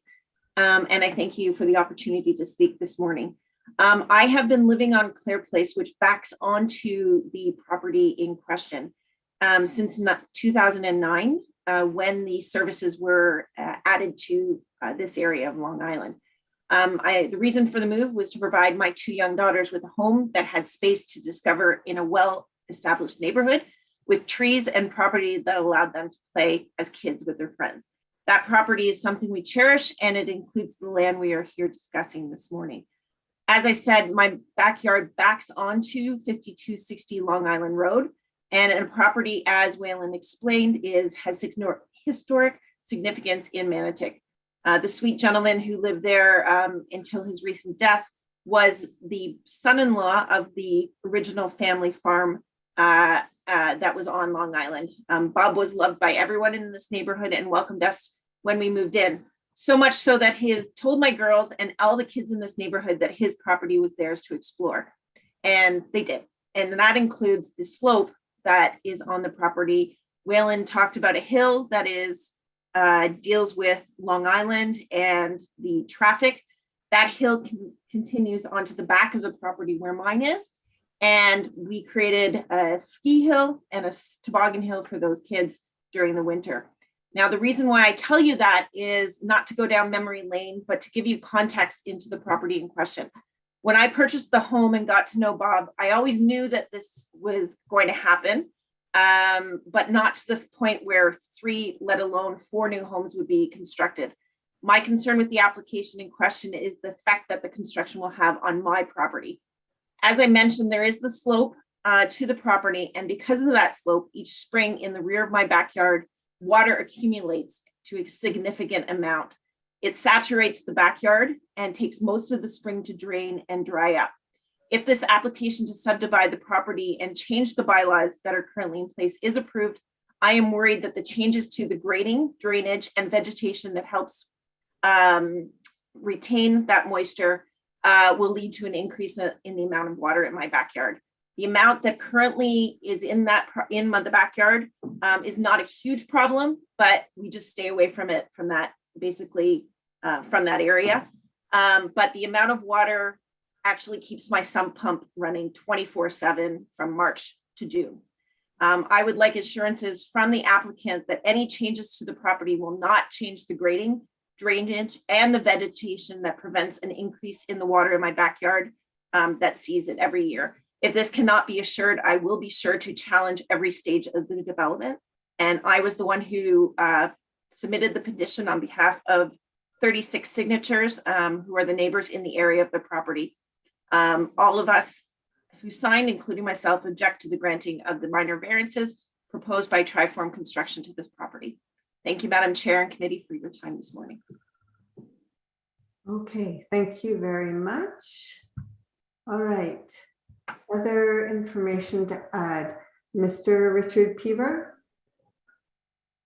I thank you, Madam Chair. I'd like to raise 3 quick points, if I may. Get your address, Mr. Peaver? Yeah, it's 5268 Long Island Road.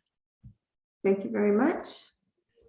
The first point is what reassurances do the current property owners have that if they do get the variance, what assurances do us as the property owners have that they will not be back looking for variances in regard to building heights, property setbacks, and that sort of thing? The property owners in the area have been provided a site plan with little to no information on it. Yeah, you could probably, I think page, you could just, yeah. The first thing I wanted to mention was the incomplete application. And then I guess I realized that it doesn't look like they've got any intention of developing that site. All they want to do is sever the properties, or sever that one property into 4 properties.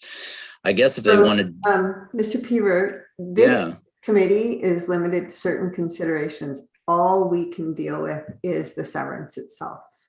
Okay. Okay. Yeah. Yeah, that's fair. So I guess to be fair, looking at it, we don't have, as a property owner, we don't have anything in regard to what other variances might crop up in regard to single attached dwellings, building heights, property setbacks, and so forth. So as the property owner, are they just going to sell these 4 lots? Is it, so what are they going to be doing with that property? I'd like to discuss the built form or the character, the compatibility with the neighborhood, but again, we just don't have that information from the property owner.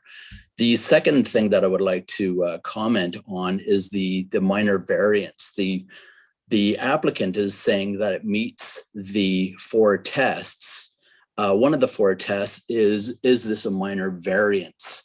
Regardless of whether or not the properties in the area are the same size as this would not be considered, I think, a minor variance. Earlier this morning, the property 1127 Ty Street was considered, the variance that they were looking for to sever the property was considered fairly large. They were looking for a 44% variance to their property.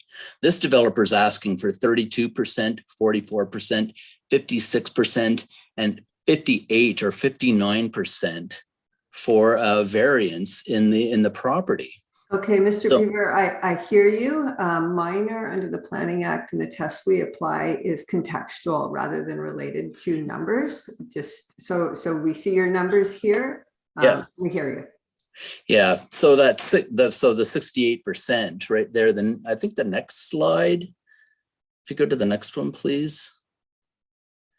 Yeah, so there's the property. I used the Geo Ottawa, and basically those one property, if it's severed, it's basically 105% of what is allowed through the existing zoning. So they could again, Mr. Peaver, I hear you, but the numerical values are not actually one of the considerations under a minor variance. So can we move to the next item? Yeah. The last I was going to say is, to Welland's point, when she's talking about, I don't know if anybody's opposed to the development on the property, but it just seems that the 4 properties is a little too much. And it would be, I don't know if we're able to ask the developer other than profit, what is the reason to sever the property into 4 as opposed to 3 as an example?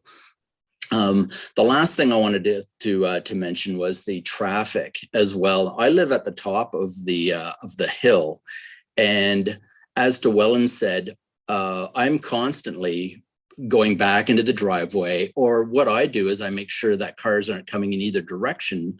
So when cars are actually going up the hill, if I'm in the way, then I understand that they could go around me as well. And you could see this right here, making a dangerous intersection worse.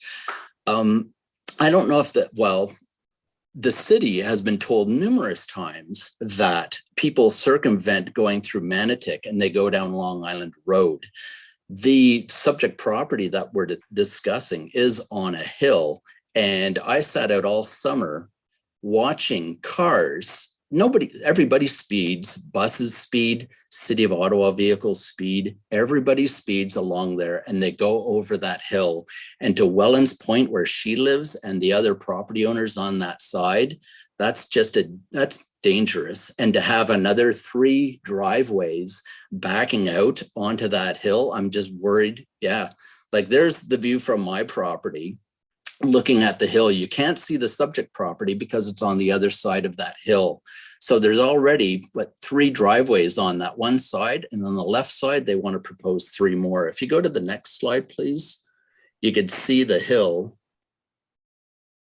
There's the hill right there, and you can see the one car coming down. Welland's property is the one on the left.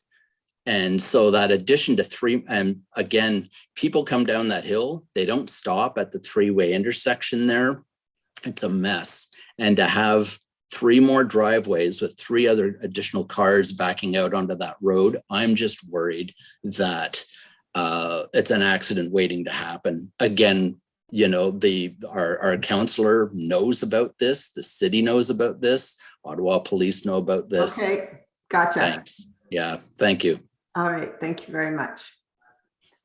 Okay, other community members with additional new information to add? Just want to see, okay. The name being Michael Harrison. Could you unmute yourself, please? And provide me with your name and your address. Hi, my name is Samantha Schroeder. I am Michael Harrison's wife, and I live right across the street from the from 5260 Long Island. I live at 5284 Driscoll Drive. Samantha, could you spell your last name for me, please? SCHRUDER.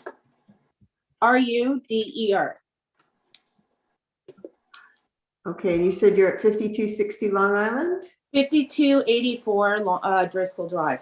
Okay, sorry, thank you. All right, go ahead. So my street is actually named after the Driscoll farmhouse. Me and my husband, Michael, have been we live right across from the farmhouse. I have been living in Manotick since I was born, and my parents have been here since 1979. 6 years ago, my husband and I bought the house on Driscoll across from the Driscoll farmhouse. We are speaking out today because we're concerned about the proposal to demolish of this historical farmhouse. The Driscoll farmhouse has been a part of Manotick since 1880, and it has been continually occupied its entire life. The building's foundation and all original lumber has been collected from the surrounding area, so like from the island. The farmhouse has survived numerous changes on the island, including the development of the 1960 subdivision, which I now call home, and which many of us now call home. In a community that prides itself on history, it would be a shame to see such a big part of it disappear. As we know, this is the last historical house from 1880 on the north end of this island, and the last farmhouse that actually connects us to our past. Manotick has been a village since 1860, and the Driscoll farmhouse has been a part of it since 1880. You can't take that away from Manotick. I understand that I need to let you know, just for your information, that the heritage status of this is not really something that. But it is something I believe that we should all be aware. I appreciate that. I just want to let you know. You have your 5 minutes. Absolutely. No, go ahead. And I just wanted to share that this house has been around for quite some time, and it's, you know, you've made me lose my. I'm sorry. But it's important. It's important to everybody that lives around here. It's been a big part of us. And to say that proposal is a minor in nature is extremely wrong. It's going to take away the whole. 140 years old. It's 140 years old. I understand. We understand that we are growing, but that does not mean we have to tear down something that's been here like longer than, you know, any of us. And that's pretty much what I have to say. I also agree that the traffic really sucks. So adding 3 more homes would not, or 4 more homes would just cause more of a problem than anything. Yeah, so that's it. All right. Don't destroy the historic farmhouse, please. All right. Thank you very much. Madam Chairman, Deidre Powell of 5264. My main concern is the driveway and the trees and the ecological systems. We I know people minimize the impact of development on an area, but this is an island. It is susceptible to flooding, and we've seen the changes in environment.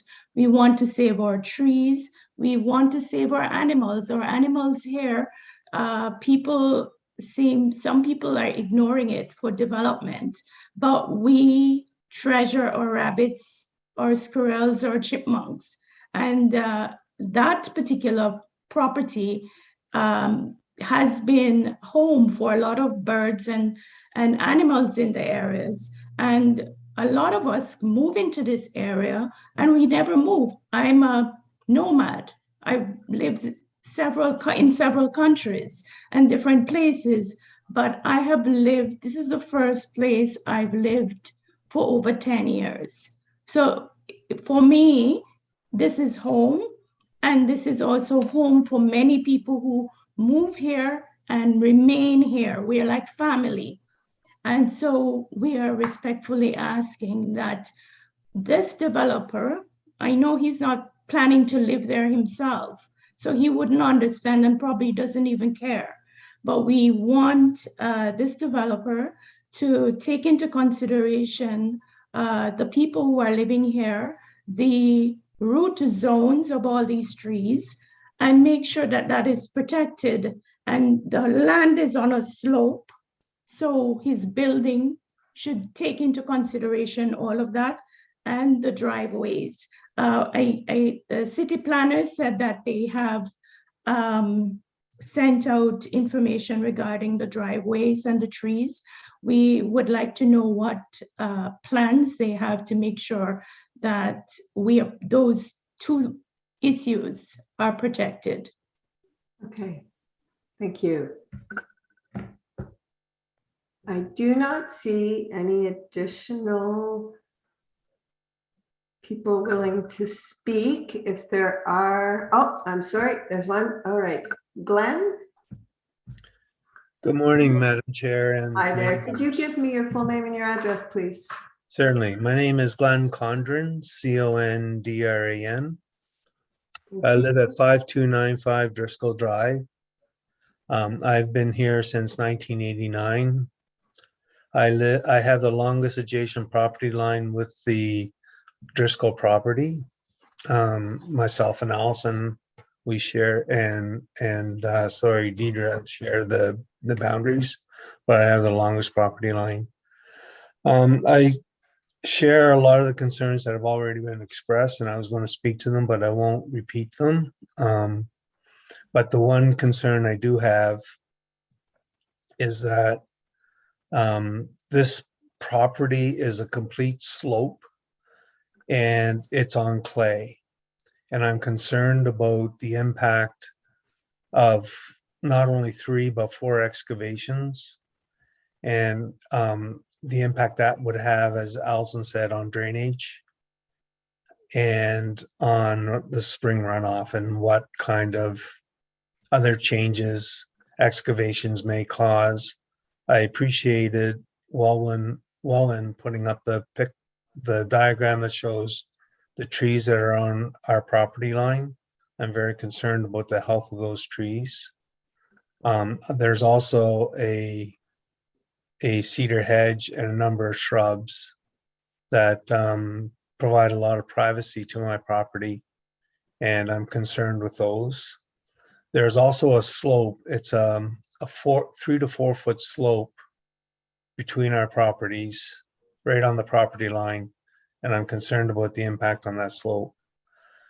So I do share the safety concerns. I do share the concerns about the intensification. I do share the concerns about future variance requests, like especially with the one that's about that any development can't be more than 25% of the property. I know we're not here considering those today, but I would like to make them known. And then I do have the concern about the foundations and their impacts in clay and potentially on my own foundation. Thank you for the chance to speak. Mr. Condren, can you just clarify me for this slope? Does the slope go from Long Island down towards Driscoll? Yes, it does. Okay, just so I wanted to understand the angle of the property. Yeah. Right, it comes back. It on. actually is a slope. I'm sorry, Sorry, hang on there, please. Madam Chair. Okay. All right. I will give community members one more opportunity to speak, but at this point, I need to hear back from the city and from the agent for the applicant with respect to your comments. Okay. So, Mr. Harrigan. Hi there. I have a couple, maybe there's a number of things that were raised by community members. Can you provide any additional information to them or respond from the city's perspective? Absolutely. Through you, Madam Chair, I believe I have all the questions recorded, but if I do miss one, please let me know and I will speak to it. If you'd like. I'm going to ask you and then I'm going to ask perfect. Mr. Bolduc, and then we'll see if there's anything outstanding. And then I'm going to circle around to the committee members if that sounds reasonable to the committee. Are you okay with doing it in that order? Okay, go for it. Thank you. Through you, Madam Chair, the notes about the tree protection is something that the planning department has significant concerns about. But we have to have and approach this property within the scope of the bylaw, the tree protection bylaw. So any trees that are within or partially within the municipal right of way are city owned and protected, or partially owned and protected. We have requested as a condition of approval a tree information report that outlines specifically how any municipal trees will be protected during development. And this may result in specific development envelopes that have to be approved and connected to the tree information report. So any municipal trees, whether they are hedges as well too, will be protected through the tree information report as much as they possibly can be. Any trees that are on the boundary with other adjacent neighbors are considered boundary trees and do require permission from both property owners to have any modifications to those trees. So there are added protections in there as well too. And the boundary trees, is that the trunk that's on the boundary or the critical root zone? I would have to double check that one for sure. It may be the trunk, but it could also be impact the critical root zone, could affect adjacent trees. So there may be additional protections into there, but that is something I will have to double check for sure to make sure. Okay, perhaps you could even attempt to do that as we go through this and get back to me on it. Other items relating to heritage status? Thank you. So in terms of the heritage status, I did double check with the heritage department for this, and there is no heritage status for this property. It was never registered. It has no official status under the provincial heritage protections. And to that regard as well too, the subject site has undergone heavy modifications throughout the years, upgrades to it, even the siding, where some of the community members have noted that it was built by trees that were on the island, and some of the comments in there saying you could see that there's axe marks from the handheld axes to cut those. Unfortunately, they've been covered up by siding. There's some form of asphalt siding that's been applied to it. It's no longer has that heritage, and we can't ask the owner to remove the siding, restore it. It's not within the legislation to protect that heritage because it doesn't have any official status. Okay, you may have noted some other comments, but also with respect to the distance to the intersection for driveways. Has there been a review done to ensure that they can be established far enough away from the intersection for safety? Thank you. Through you, Madam Chair, that would have to be done through the private approach permit required to service these. So at this time, that is not a review that we've conducted. There's been no comments from the transportation department in regards to increased traffic flow having some form of negative effect on the intersection there. I do recognize the significant concerns from the neighbors about the existing conditions of the intersection, and that perhaps is better dealt with through another process than a committee of adjustment application. It should be something that perhaps the city undertakes, or the transportation department. But as of right now, the the setbacks for the driveways would have to be determined through a private approach permit, but it would also have to align with the tree information report that protects municipal trees and hedges. Okay, thank you. Did you have any other comments you wanted to add in response to some of the concerns that were raised by the community? Yes, there was two in specific. One was about the slope to that. Stormwater management is a significant concern within the city of Ottawa, especially with growing climate concerns. As requested, one of our conditions is for the applicant to provide a gradage and drainage plan that demonstrates that all of the standards for stormwater management are being dealt with on site and that they're not causing any adverse effects for flooding onto neighbors' properties. So that will have to be approved as a condition of approval. That is one of them. And then the second one was a mention about clay soils and the impact that. So we have requested a condition of approval requiring a notice on title stating that there are potential sensitive marine clays. And actually the clay aspect of that condition seems to have been missing. So I would ask if we can modify that condition just to say sensitive marine clays instead of sensitive marine. But we have asked for a condition recognizing that there are sensitive marine clays and this may pose a potential challenge to future home builders.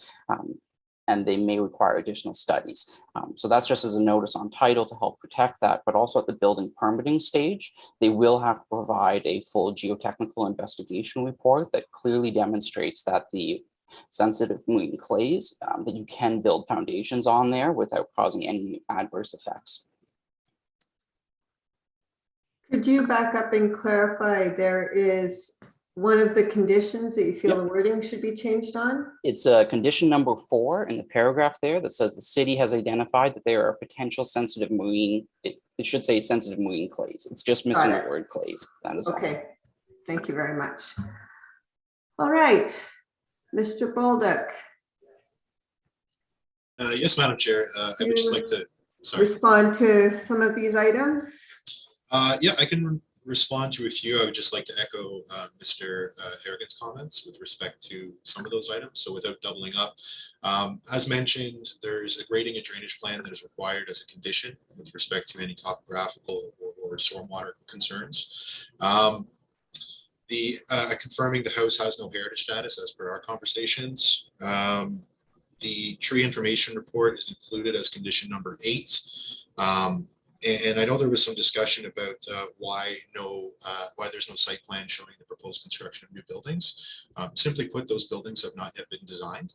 The reason for that is this is essentially step 1, and the committee, my understanding is that we are allowed to submit for consent minor variances for lot creation without plans for new construction. If there are any variances required at a later stage, then that could be due to, for example, the condition number 8, which requires the sensitive location of the building with respect to trees and other natural features. So if that were to be considered at the time the architect designs the building, then we would be right back here at the committee seeking variances with a separate rationale with respect to new construction. At this time, we don't have development plans because the lots have not yet been created. With respect to the intersection for driveways, I would note that the corner lot could essentially have a driveway on either side. But due to the location of those white pines that were identified as seeking protection, this is something we'll have to consider in light of the tree information report that will be prepared, as well as the private approach bylaw and further consultation with staff to see what is the best driveway location for that corner property. So it's not necessarily that there will be the introduction of 2 new driveways on Long Island Road, considering one of the lots is already serviced from that road. It could end up being 2 and 2. We don't have the tree information report because it wasn't required at this stage. It will be required as a condition of approval, and it will give us more information to help us design the buildings with respect to the individual properties. I hope that clarifies that concern regarding new construction and the driveways. Okay. Mr. Harrigan, did you have something additional you wanted to add? Thank you, Madam Chair. I just wanted to mention about the tree protection. So it is the trunk of the tree. If it is on any portion of the lot line, any portion of the trunk up to the very first branch, then is considered a boundary tree and has to have the consent of both parties, of both property owners, to make sure that it is protected. As for the critical root zone, they would have to work with the applicant to make with the neighboring property to ensure that the critical root zone is protected, but it doesn't have the same protection or the same categorization as a boundary tree unless the trunk is on part of the lot line itself. So I just wanted to clarify that. And I did forget to mention as well too, for any potential additional minor variances, I can't provide too much comments of that right now because we don't know what any minor variances would be, but I would note that the existing community directly around there with an average of about 850 square meters has a 25% lot coverage. They are looking at about 2,000 to 2,200 square feet for the main building envelope. And these properties at 25% lot coverage would be nearly identical building envelopes to those exact parcels. If this parcel was only divided into 2 parcels, for example, that would be zoning compliant at 25% lot coverage, they could easily have a 4,000 to 4,500 square meter development envelope that would be completely uncharacteristic of this area, but would still be permitted by the zoning bylaw, just as additional information for the community members. Interesting. Okay. Thank you very much. I am going to move on to asking other members of the committee to provide comments, concerns, questions. Mr. Lewis, may I start with you? Yeah, I've got all the information I need. I would like to discuss it amongst the committee a little more in private. Okay. All right. Thank you very much. Mr. Otto. Just one for Mr. Harrigan, I guess, or Mr. Bolduc. Mr. Bolduc said there was no need for a plan of subdivision. Could you confirm on that or just expand on that a little bit? Because I thought that, when it was over 2 or 3 severances, you had to have a plan. So just clarify that for me, please. Mr. Bolduc? Sorry, is that question for me? Yeah, I can answer that. So the a plan of subdivision could be required. Essentially, the criteria under the Planning Act could require it if you don't meet the criteria as I listed. Some of the other considerations include, for example, providing a new internal road. So if you were designing a new internal road and lots along that road, then that meets the intent of a full plan of subdivision with respect to public servicing and transportation and some of these larger concerns. There's no hard or fast limit on the number of lots that can be created through the consent process, as long as those lots each have individual municipal frontage. As long as the lots essentially reflect what exists in the community, are regular in shape and size, and meet the intent of the official plan, and there's no internal road or other servicing required through the site, then my understanding is no plan of subdivision is required. Mr. Harrigan, would you concur with that? Thank you. So you, Madam Chair, the Planning Department does concur. There's no additional concerns such as new roads. There's no added infrastructure required that would trigger the need for a plan of subdivision. There's nothing essentially that we could add to a plan of subdivision that would be additional compared to the Committee of Adjustment consent applications. Okay, thank you very much. Mr. Vorvort. I agree with Mr. Lewis. I think we should reserve decision on this.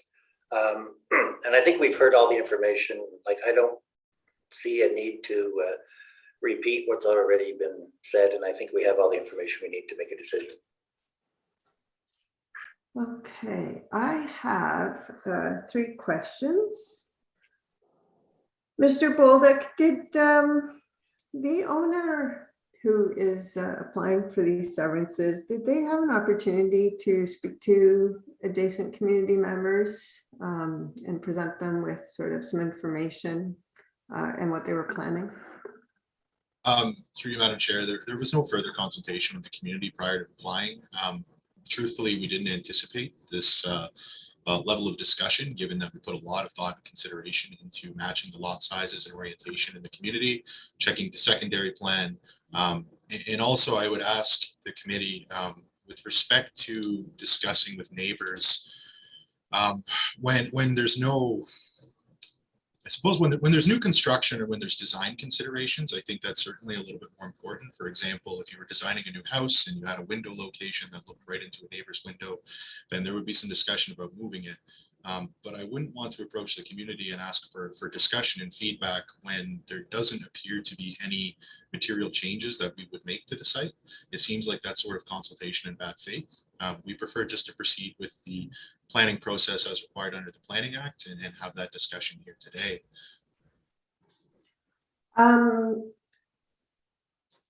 Okay, so, and the lot coverage of 25%, is that something that is generally your expectation at this point should be achievable with these lot sizes, given the information that Mr. Harrigan has provided?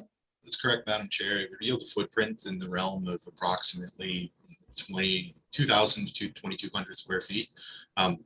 Again, we don't have any building plans, so we're not anticipating any variances for new construction.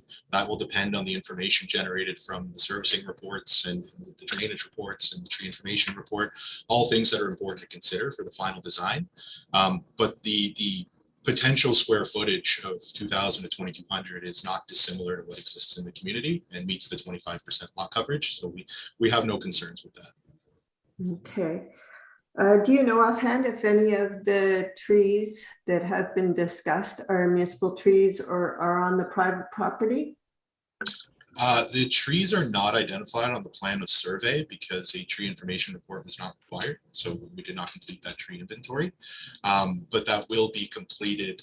I would also note that there is a corner side yard setback of 6 meters and a front yard setback of 7.5 meters, which is pretty significant.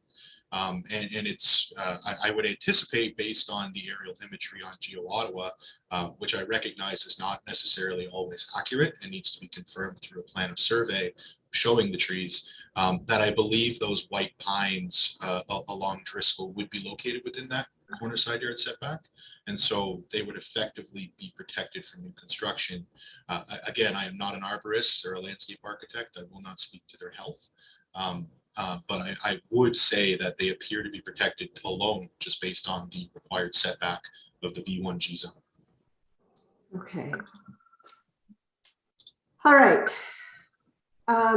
As I said, I would ask that if there were any other comments from the community that were new information, I would hear them briefly. Glenn, that would be Mr. Condren. Hi, thank you. I meant to include this comment when I was speaking and it just slipped my mind because I'm not used to these kinds of proceedings. One other item is power grid. There is a tower that's at the corner of Allison and my backyard. And I'm not sure these properties are going to be serviced by that power grid or not. Power pole. There's a transformer on top of that pole. So there's already been a fire. There's been a fire in that pole at one point. So these developments will restrict access to that pole for maintenance crews. I'm not sure how that, if that's part of the planned subdivision that somebody has spoken to. I'm not sure what's happening with this power pole. Okay. I also think it's on the inside of the property line. It's not shared with the Driscoll property, but I'm not 100% certain of that. All right. Thank you. Allison Fair. Thank you, Madam Chair. And further to Glenn's point, yes, there are two transformers that are on poles that back the back of my property. And as you mentioned, there was a fire 4 years ago at that transformer. The reason being is that there is a width of a hydro allowance in between the Driscoll property and Glenn and my property that allows any hydro crews to get in there to service those towers. And again, that is a concern that they will not have access to that with regards to these new developments. Okay, well, easements held by utilities are retained through this process. Ms. Wong, you look to be the last one. You'll need to unmute yourself, please. Thank you, Madam Chair. So in light of the fact that there's still no tree information report that they have submitted yet. Is that something then that would be required before you make a decision, or is the decision made regardless of the tree information report? So the one thing we will do before, I think we are going to reserve our decision on this. But before then, we will do a run through on the conditions. And should the committee approve the application, there are a set of conditions that have been requested. And one of those conditions is that they would have to meet before severances are finalized, that they would have to undertake a tree information report and tree planting plan. So the conditions have to be, we could, if we decided to, we could approve with conditions, and the applicant and developer would be responsible for meeting all those conditions before the registration of those severances were finalized. So no, they don't have to do it before we make a decision, but yes, they have to do it before the decision is finalized. Okay, thank you for that clarification. And then just lastly, yeah, for tree zone root zones, if they're severed, they can really detrimentally affect the health of any tree. So yes, we understand that this comes up quite a lot, and has become, certainly from the city's review perspective, they do have a specific tree reviewer who provides comments to Mr. Harrigan and the planning department and looks at all of that. So then with the 25%, if they stick with the 25% coverage for their square footage on each lot that gets severed, I would like to, I guess, ask, is there a way that we can determine whether that's even feasible then to protect the root zones of those 2 pine trees on that corner lot, given that there's 25%? Well, as I said, they have to prepare that information report and tree planting plan in order to finalize the severances if we decide to conditionally approve them.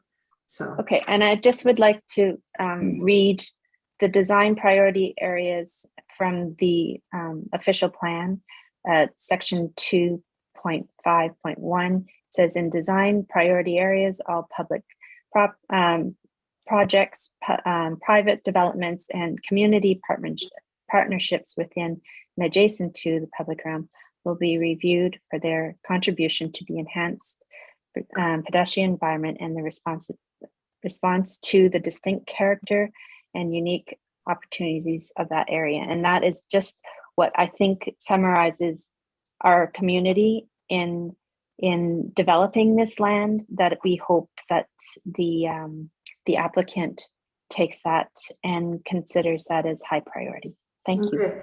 Mr. Harrigan, is this a design priority area? Thank you. So you, Madam Chair, this is not a design priority.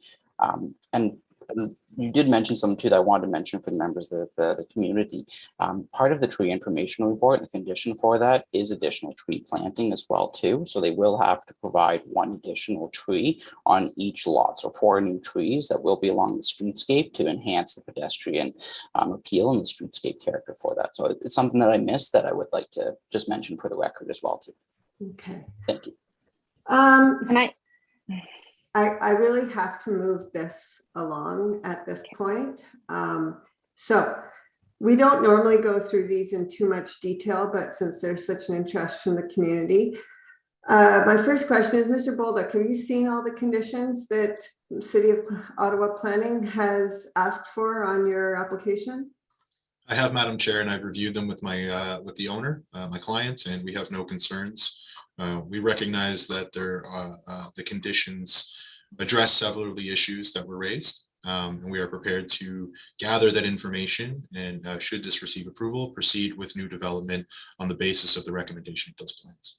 Okay, just to give the community information, there are a number of conditions that have been asked for. I'm going to speed through a couple, but I'll stop at the ones that will be of interest to you. There's a requirement for certain information and process with respect to a demolition permit. There is a site servicing brief prepared by a civil engineer required to deal with the servicing of the property. There is, the owner shall provide evidence that a grading and drainage plan prepared by a qualified civil engineer and a land surveyor or an engineering technologist has been submitted to the satisfaction of city planning review. And that's existing and proposed grades for all those properties. There is a note regarding the potential sensitive marine clays within the area. There is a request for conveyance for additional right of way. So if there is a road widening planned on either of the roads that front this property, then that land has to be conveyed into the city's ownership. There is a cash in lieu requirement. There is a 3x3 corner site triangle, which needs to be conveyed to the city. And that does address to some degree additional concerns about that intersection. And then Mr. Harrigan, can you run through number 8, please? Thank you. Through Madam Chair, this is a condition that was required by the tree infill forester in regards to the number of potential municipal trees within that area. So the first is that they do have to provide a tree information report to the satisfaction of the planning department. It has to be prepared by a professional arborist identifying all trees protected under the city's tree protection bylaw. And it must include specific mitigation measures to protect these trees as much as possible. Or if they are, if it does require removal of any trees, hopefully not the pines, but say like the bushes or any of the smaller trees that may be municipal owned, the city may require through this tree information report additional tree plantings. The second one is just stating that the location of the structures, including the dwellings, will conform with this tree inventory, this tree information report, such that if the structures or the driveway need to be changed to protect these trees, that the owners will be required to do that to protect it through this condition. This may require some preliminary development envelopes just to show exactly where they would be, just so that we can get an idea where the driveways would go, just to protect those even more. And then the last one is just to ensure that the location of one new additional tree is planted within the city right of way on each of the new lots. This tree must be a minimum of 55 meters in diameter at breast height. I believe you are muted right now. Thank you. Okay, any more questions from committee members? No? Okay. We are going to reserve this vote in terms of our decision so that we can discuss it further. I have to thank all of you from the community for coming forwards and making us aware of additional items. And we are going to, do we need to take a vote on reserving this decision? Point of order, Mr. Vervoort, you probably can tell me. I think if Mr. Otto's fine with reserving it, Mr. Lewis and I have already made our Okay. no. Okay, thank you. We are going to reserve. Okay, thank you. We're going to reserve our condition on this. Thank you all very much. All right. We are moving on to number 12. That's severance B00408 at 1390 Corkery Road.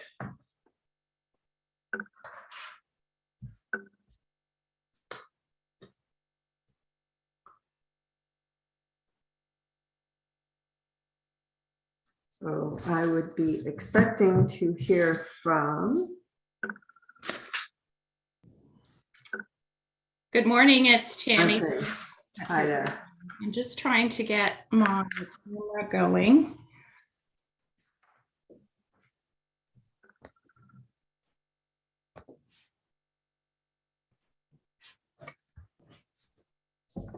Wonderful. Good morning, Madam Chair and committee members. Thank you for your patience. This is taking quite a while this morning. Would you mind giving us a quick run through on your application? Sure. So I do have a PowerPoint presentation on. Madam Chair, sorry to interrupt, but we do need the oath. Oh, thank you very much. Sorry, Ms. Sergeant, I'm just going to ask you for an oath with respect to the sign posting. Yes. Do you solemnly swear or affirm that the notice provided by the committee was posted at the property to which the application applies for the prescribed number of days before the hearing as instructed and was clearly visible and legible during that time? Yes, I do. Okay, please proceed. Okay, great. Thank you. So good morning.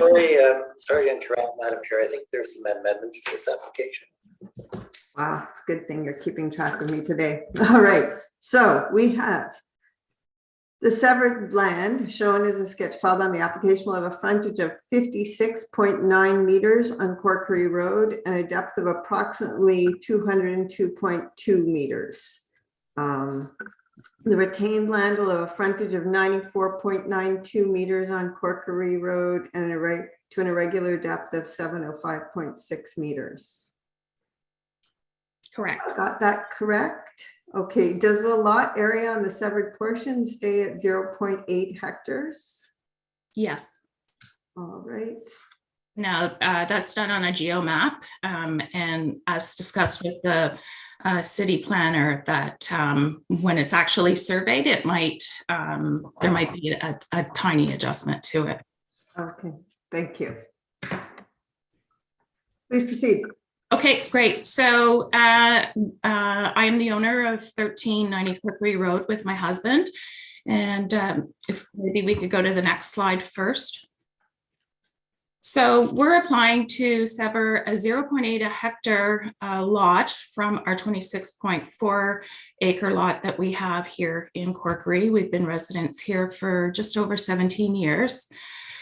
We qualify for a lot creation under the infill outside of historical settlement policy. And the retained portion that you'll see in the map ahead does is zoned as provincially significant wetlands. And the proposed lot that we're looking to sever is general rural. So we're looking at a building envelope of 0.5 acres, and that request to have that set back 10 meters from Corkery Road. Could I get the next slide, please? So to date, we've conducted an environmental impact statement, and through that it has indicated that it's demonstrated no negative impact to the subject land. We have worked to provide an assessment of the current significant boundary within this area. And we have worked with the Mississippi Valley Conservation Authority as well as the Ottawa City Planning Department to alleviate some concerns related to a wetland setback. And we've worked collaboratively to define a proposed lot. So the new proposed lot is 0.8 hectares. Provides a 20-meter setback at the closest point. The original, when we first started, it was 10 meters in, and the wetlands reside within the retained portion. Could I go to the next slide, please? So this is an image of our property, and as you can see, the green is the proposed, new revised proposed severed portion. And up at the front, you can see that the frontage on Corkery Road is 57 meters.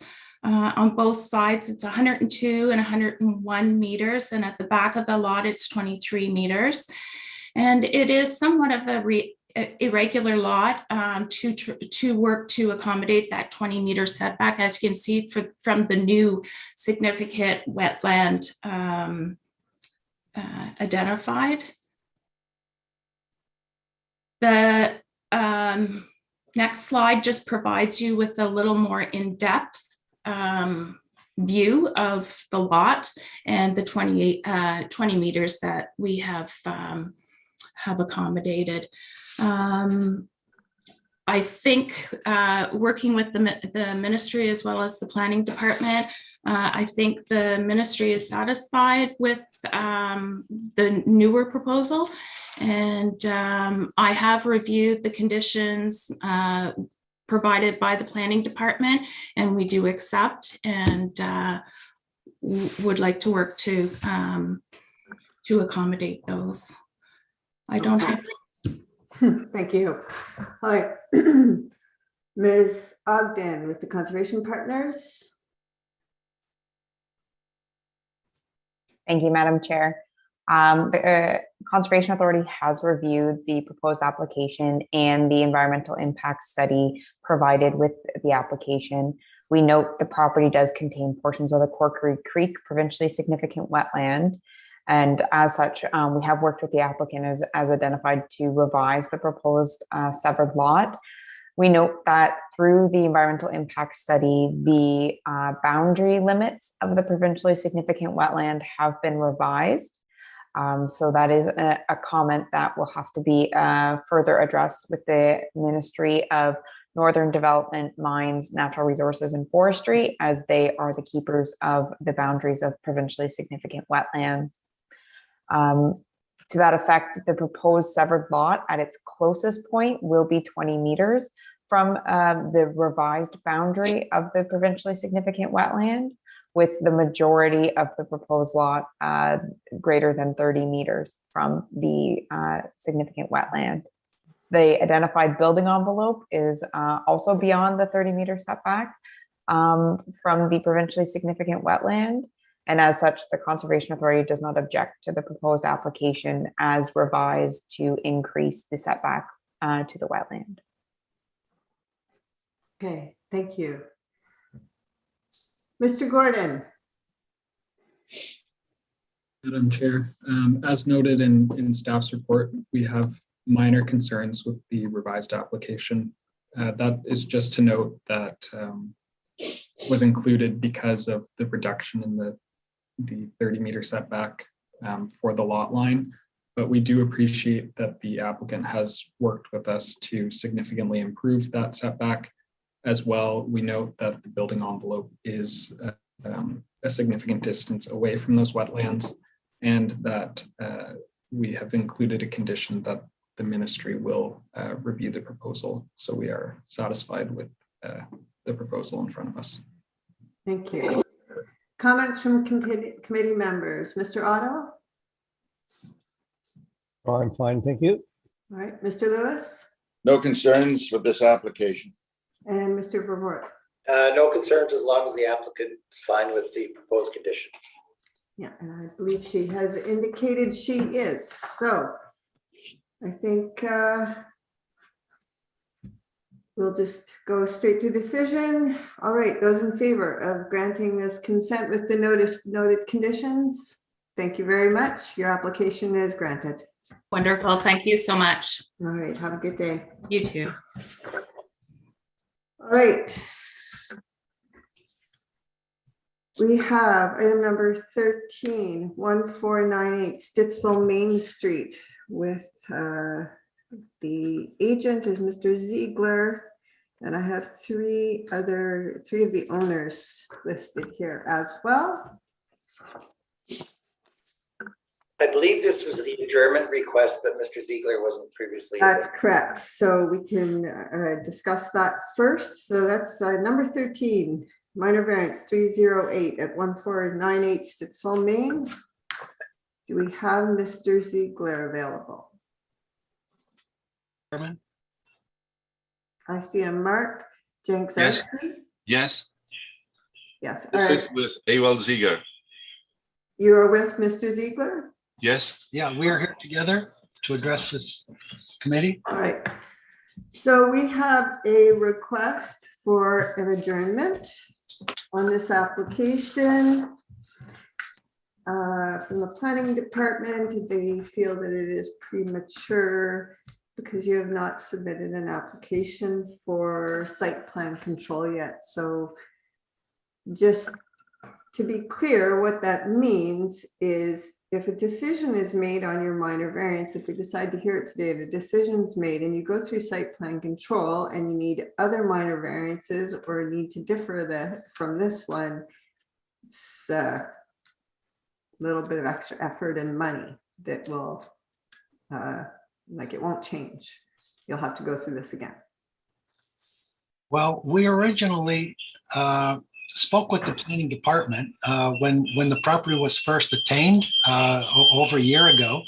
And the original. Do you have another? Yes, I will turn it off. Yes. Thank you.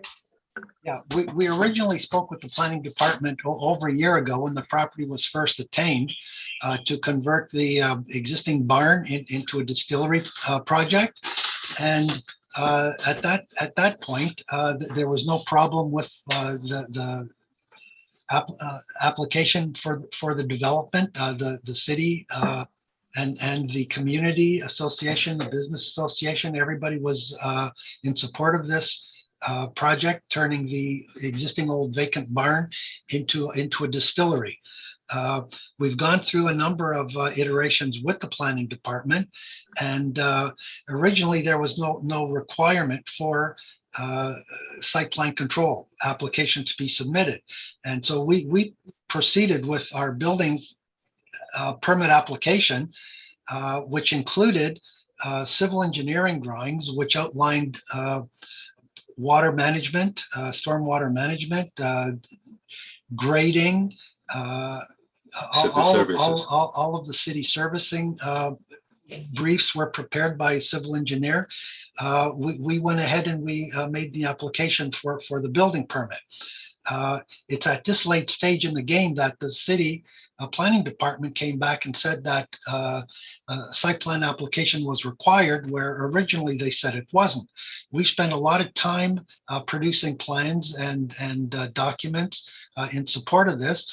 We've also got an application for building permit underway, and it's in its final stages of approval. We've got a demolition permit already approved by the city. This was back in July of this year. And so we've gone through all the steps that are generally required for this sort of a small development to be undertaken. And for the city 2 days ago to ask for a postponement and adjournment for site plan control reasons, we just can't find any reason for that. The procedures and steps that would normally be taken in site plan control review were all prepared and submitted to the city for this building permit application of the new building. So the city has all these documents. The planning department should have been circulated with these documents. I know zoning was circulated with these documents, and the only requirement identified by the zoning department was this application for minor variance, which dealt with the 350 square meter maximum allowed under the industrial storefront zoning bylaw. So that's why we're applying for this zoning variance right now to accommodate that change. And we feel that we've done our due diligence with regard to the production of plans, engineering, site servicing, what concerns the city might have raised at this point in time right now. If I may add to it, this is Mark Jancharski, which is I'm working as a designer and personal engineer with AWOL to produce the drawings. That the letter from planning department asserts only hypothetical reasons that they are not supported by the facts or citation or let's say references from the bylaws. And the subject of this variance is to increase the building area, but it will not be nullified if there are changes, minor changes to the building envelope. So I do not really see the reasons to adjourn this hearing. Second, variance application process notifies all departments in the city of Ottawa and forwards the plans prepared for the variance or submitted for the variance. This is similar or the same as alleged site plan review requirement. There were either no comments or comments with no objections to this application. So it is obvious that all the departments of City of Ottawa were notified of this proposal, and there is either no technical objections and no other objections cited by the bylaws. Okay. Mr. Gordon? Yes, Can you, thank you, Ms. Chair. provide us with some additional information with respect to the request for adjournment? Yes, so there's some confusion here, I believe. There was no site plan required if the existing building was being reused and certain thresholds were maintained. Unfortunately, that building cannot be reused. So given that a new building is proposed and it is within a design priority area, a site plan is required. I would note that a zoning deficiency letter was sent on July 28th that noted that a site plan control is required, and it was further confirmed by a planner in the West Group in August. As noted in her report, it's planning's opinion that the request for the minor variance is premature at this time.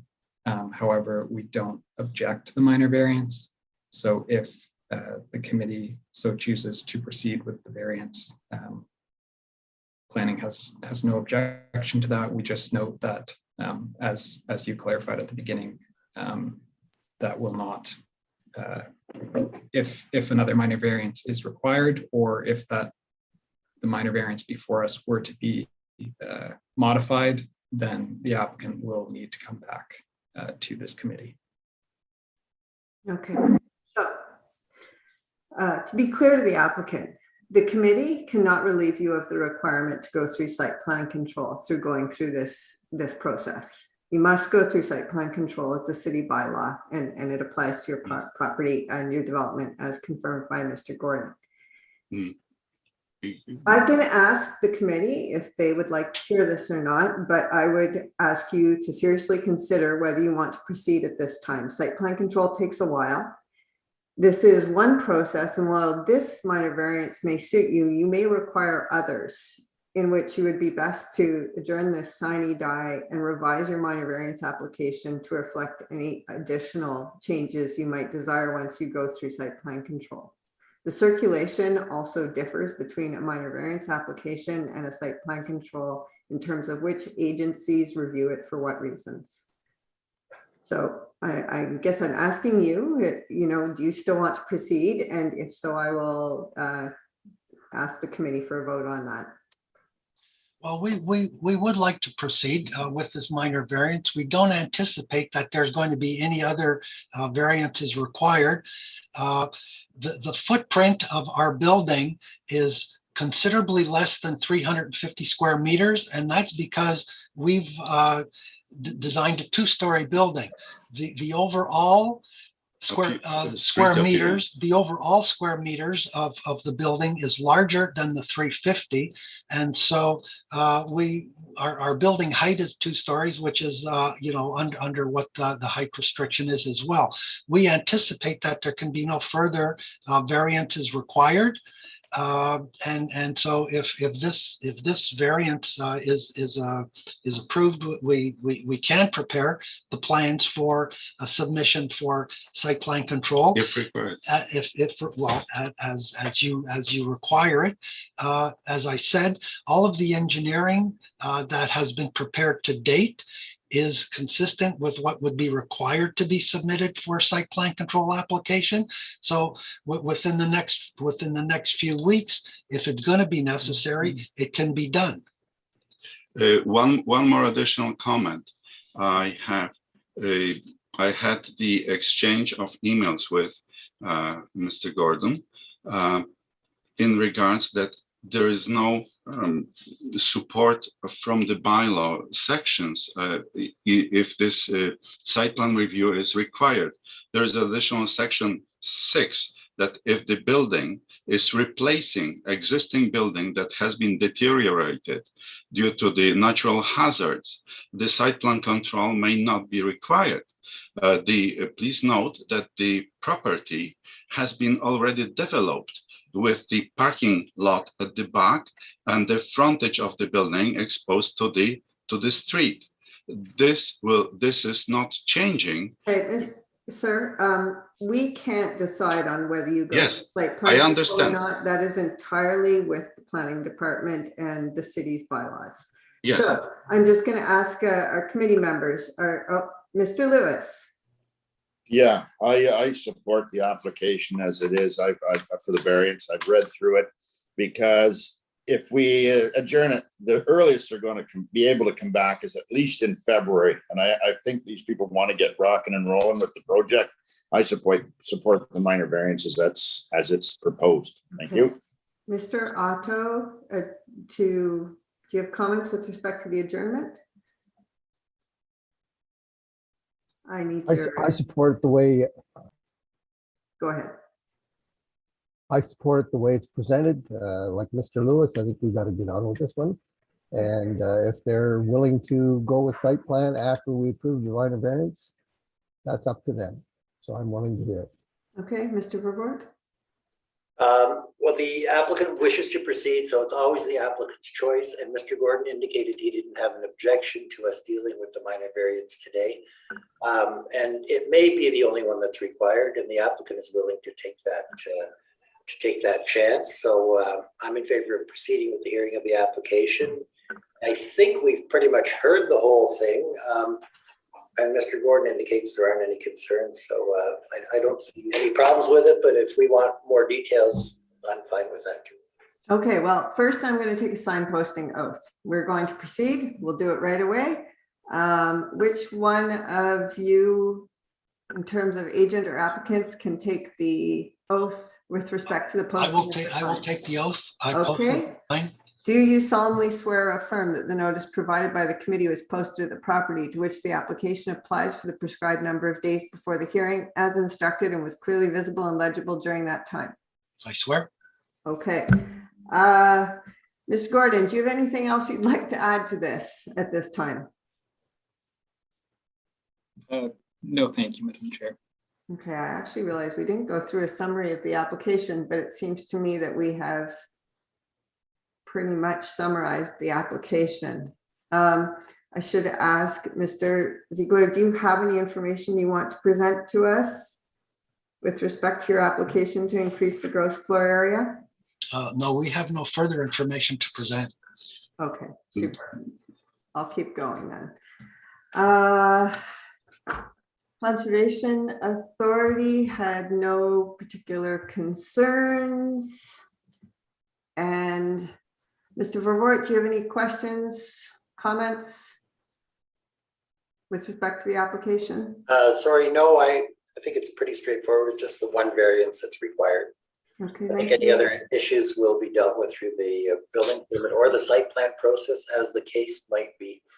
Okay, Mr. Otto. Concur with Mr. Vervoort. Thank you. Okay, Mr. Lewis. I'm good. All right. Did you want to add something else? Go ahead. Yes. Yes, there was also a letter of concern from the neighbor across the street. This was regarding the parking lot. The plans were sent over to this person, and I think that there are no more concerns.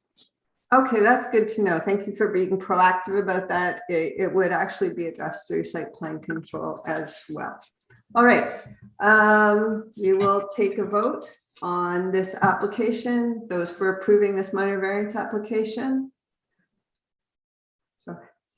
Mr. Lewis?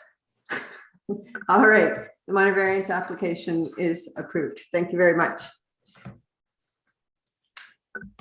Thank you very much, Madam Chair. Thank you, Madam Chairman. Okay. Item 14. Brophy Road. That's severance B-00348. That's 1962 Brophy Road and 5491 Third Line Road. And I understand we are speaking to Ans van den Hennenberg. Hello there. I can see your name. Could you unmute yourself? Okay.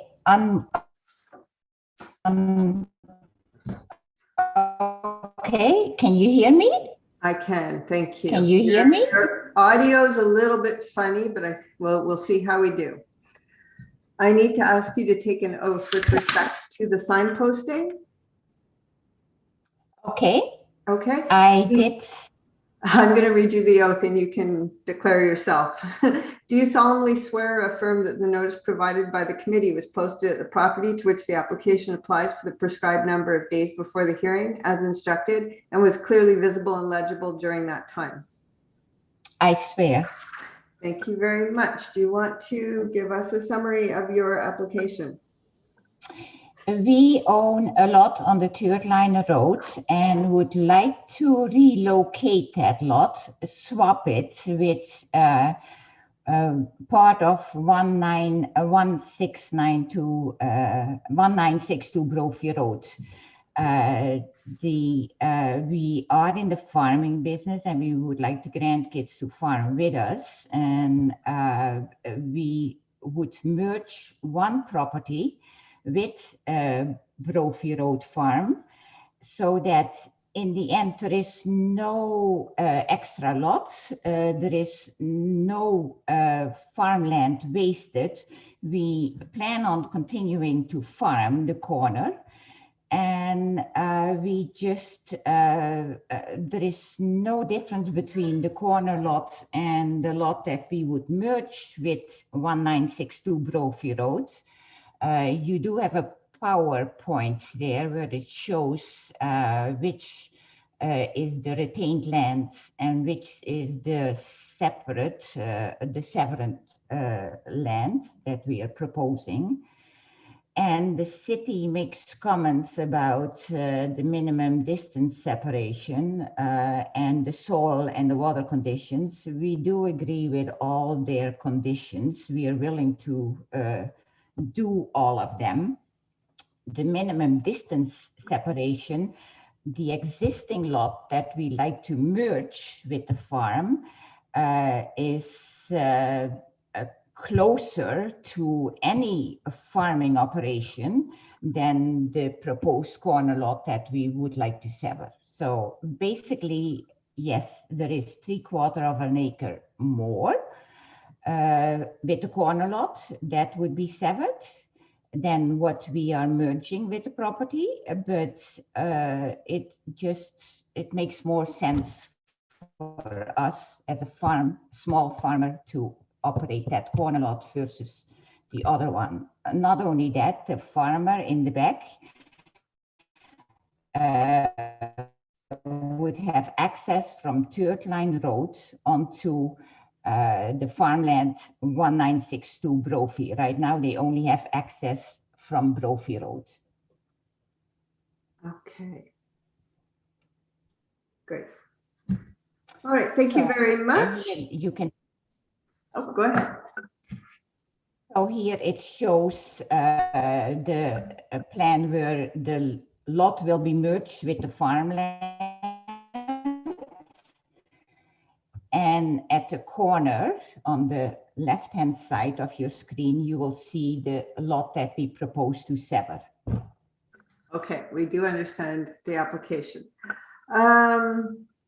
All right, comments from Ottawa Planning. That would be Mr. Harrigan.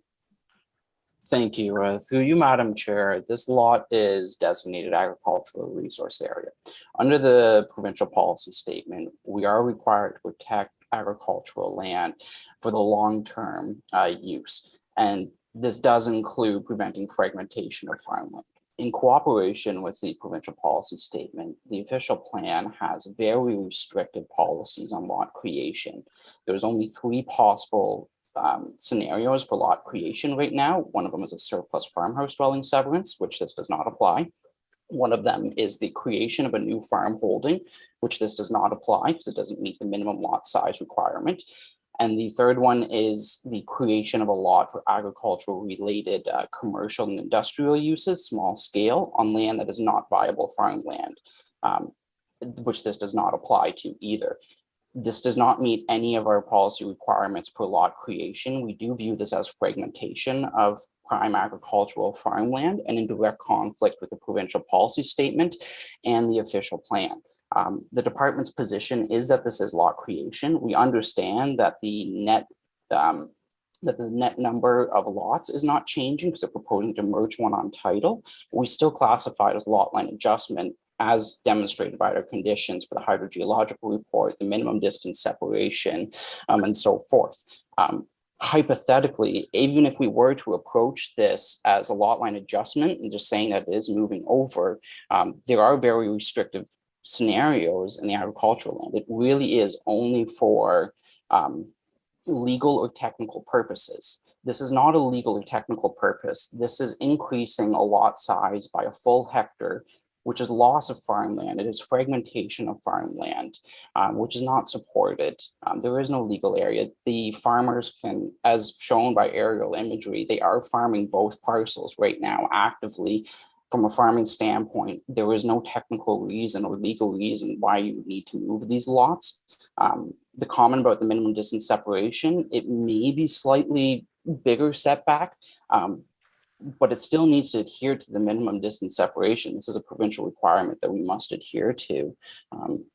And for numerous reasons, this application is in direct conflict with the provincial policy statement and official plan. And for those reasons, we object to this application. Okay.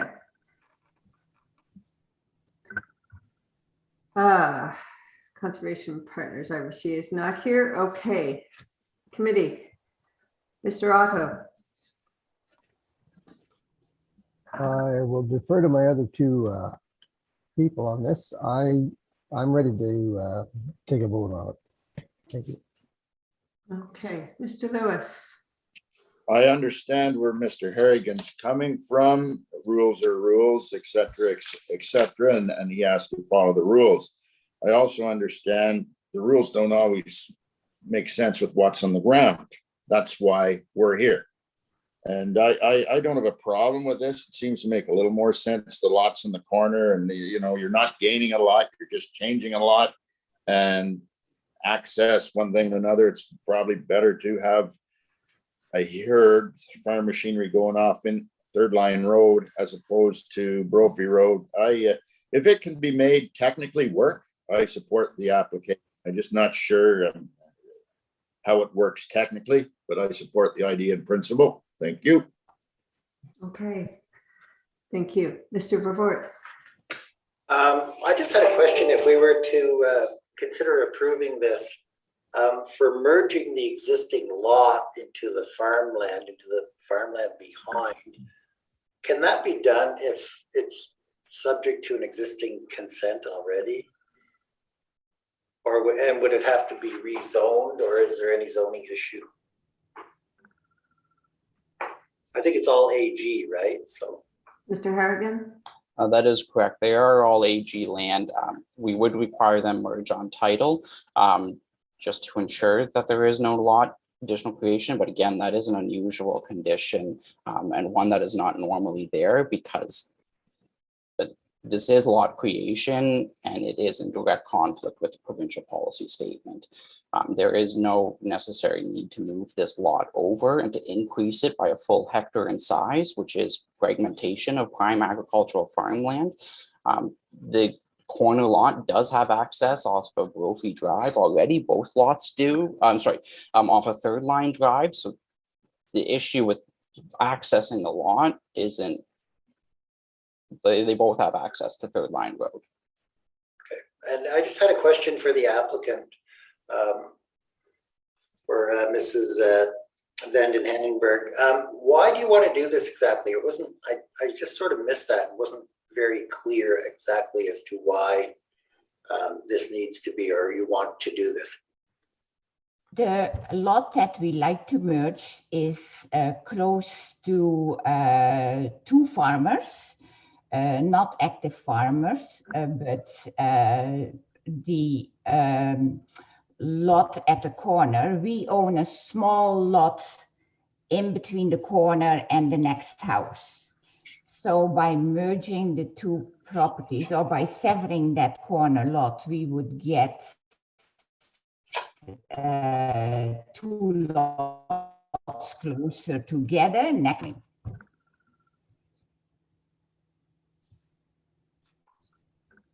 I think we have lost the audio. Ms. Vanden Hennenberg? Okay. Can you hear me? Yes, I can now. Thank you. Okay, so we own a lot between the corner and the next house.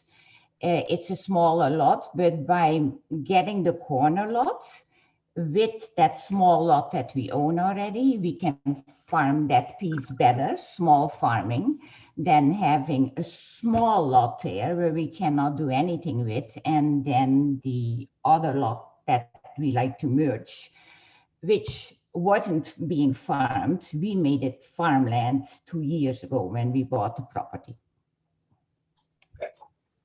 Thank you. Okay, I actually had the same question. Would committee members like to vote on this now, or would you like to reserve for further discussion? Mr. Verwoerd?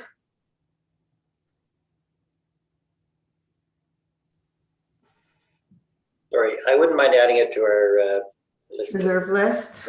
Okay. Just so I know, Ms. Van Dannenberg, have you seen the conditions that the planning staff have requested? Yes, I have seen all of them, and we are willing to go through the expense because it is a major expense to do all of that. We have no problems with the water conditions, the septic conditions, any of that. That's no concern to us. Okay, thank you very much. We are going to reserve our decision on this application. Okay, so you will hear back from the committee. I don't know when the committee gets back with decisions that are reserved. Could the coordinator clarify that? They're yes, still, Madam Chair, in 10 days. Try again.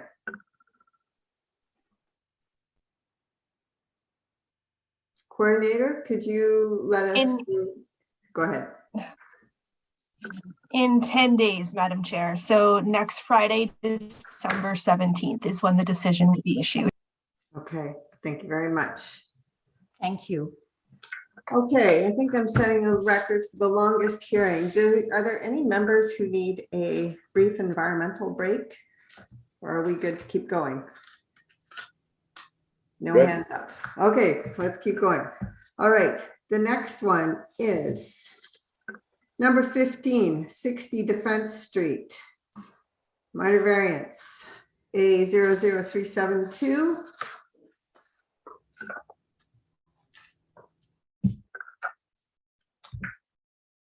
I am looking for Isabel Richer or Gordon Krieg.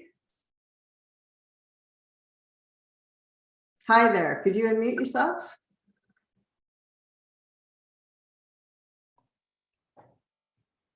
Can you hear Hello, Gordon Krieg or Isabel Richer? Can you hear us?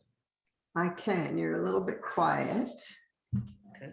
Okay, I'm going to read an oath with respect to the signposting.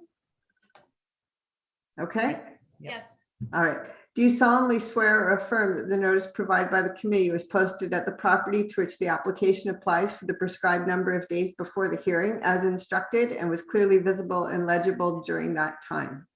I do swear. Okay, thank you very much. Would you like to give us a brief summary of your application? Yes, I'll be presenting, and there's a slide presentation. Okay, can you do anything to raise your volume a bit? We're struggling a bit to hear you. It's just very low, or maybe speak louder. How's that? Good. Are you okay, Mr. Otto? Yes? All right. Please go ahead. Okay, so this is a application for minor variance on site bordered by Cope Street and Defense Street in southern Canada, the Fernbank area. And the proposal is for a 50,000 square foot elementary school using a preferred building design by the Ottawa Catholic School Board, and which is adjusted for each site, and the facade treatment varies so that the schools are unique. And it includes parking for 42 spaces. So the site you see is located in that area and is surrounded by residences. Next slide.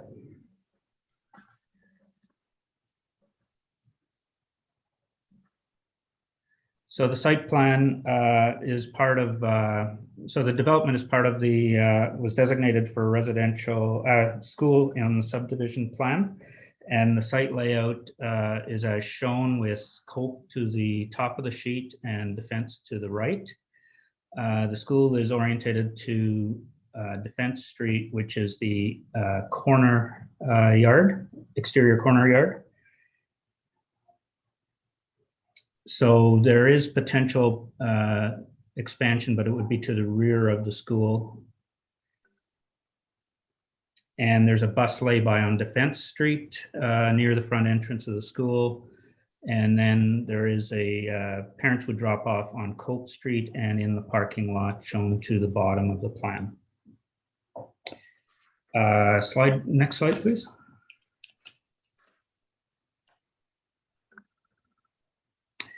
So the current corner side yard setback for a school is 7.5 meters.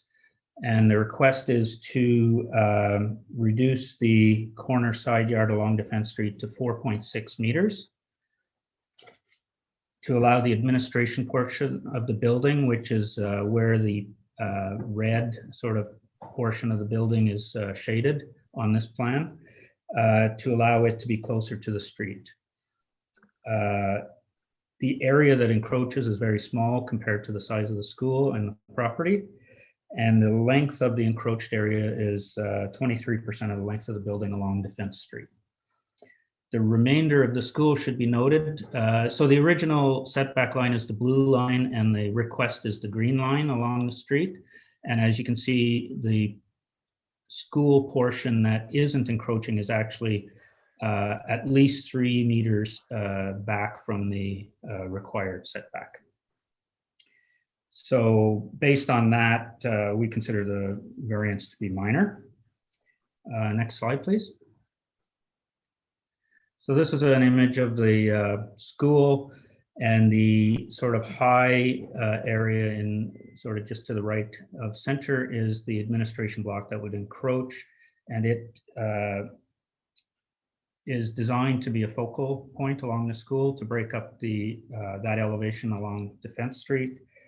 It's slightly higher to give it some prominence. It also has a special column feature at the main entrance to sort of highlight that area. And the school name will be put on that portion of the school as well. So this creates a focal point for the school at the main entrance and breaks up that long facade. It also reduces the distance from the main street to the entryway, which is for school is somewhat desirable. It engages the pedestrians at the main focal point of the school, gives it a little urban environment plaza effect at the main entrance so that it, again, is a prominent space. The other thing that allowing the school to be closer to the street by this small amount is it does allow for more playground area in the rear of the property for the students. And then, so for those reasons, we find that this is a desirable so that it's not just a bland facade along the street, so that there is a focal point. Next slide, please. So this is a cross section of the street. So on the right is the is where the location of the residential buildings are. They're generally 2 stories high. They're not out of the ground very far, and they have sloped roofs. It's also a very wide street, and we have a 1-story school. The entrance canopy is the highest part along the street. There is a gym that's higher, but it's fairly well back of the street. So by doing a 1-story building, we actually have a less impact on the streetscape. The zoning would allow for an 18-meter high school if we wanted to at the setback line, which would be about 3 stories. So we feel that this design is more in keeping with the suburban nature of the street. And actually this is lower or same height at the highest point as the buildings across the street. So our canopy at the highest point is 6.9 meters, which is much less than the 18 meters that's allowed. And the buildings across the street would be anywhere from 6 to 7 meters in height. So it's approximately the same. The other issue is that the intent of the zoning and subdivision plan is the residences are allowed to be 4.5 meters back from the property line, and the school is designated as, 4.25 from the front yard. And the schools is designated 7.5, so that in essence, we are still farther away than the majority of the other buildings in this area. And then the other thing is on our side of the street, there's no residences facing, so their properties don't set back or in front of our building per se. Slide 7, next slide, please.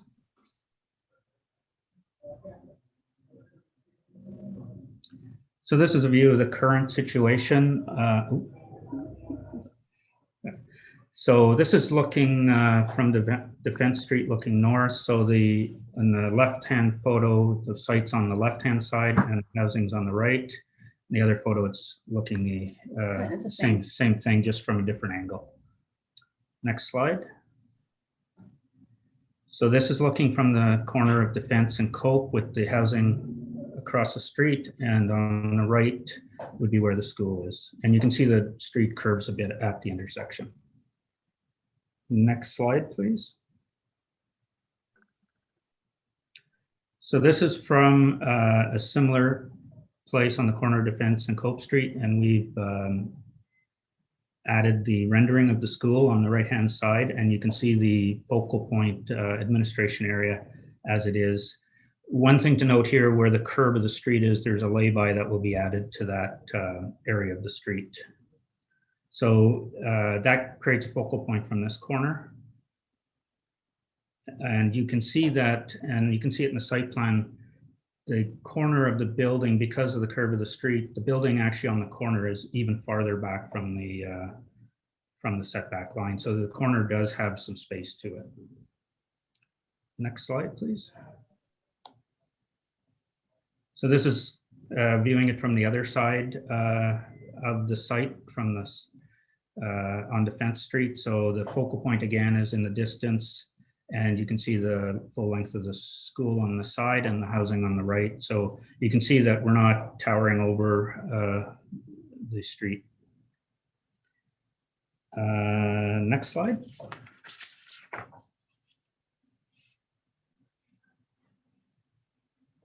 So there was some comments from planning about the treescape and the fact that by encroaching, we don't have the opportunity for street trees. Yeah, as many street trees and that. So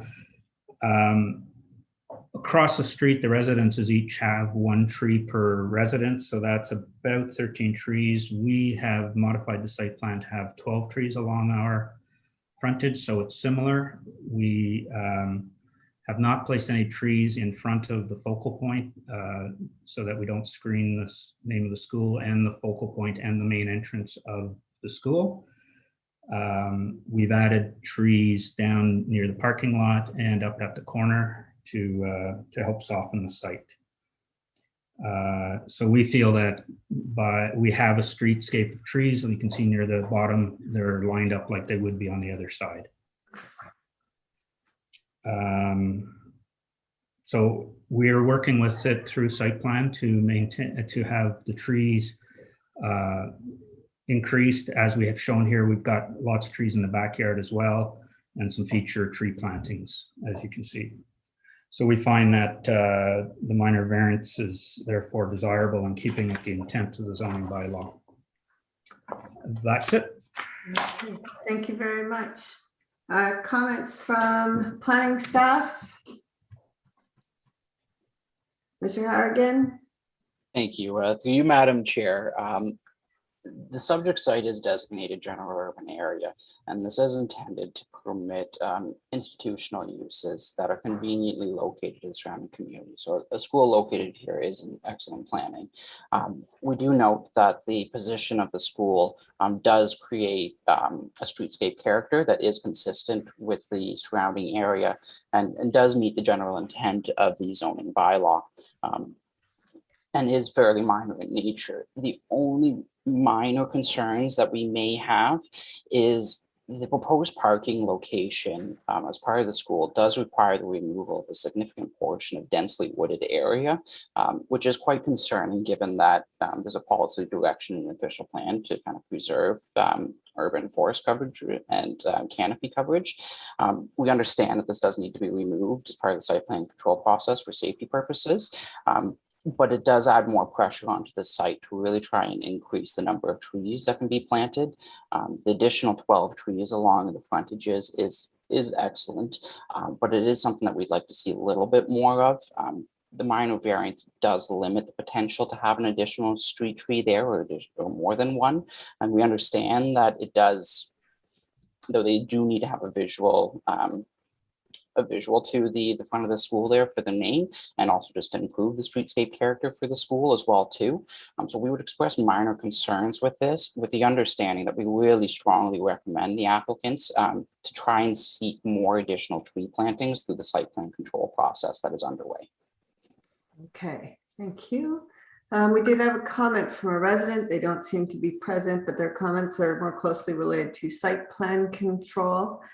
So we will leave that, just relating to noise and trees and garbage.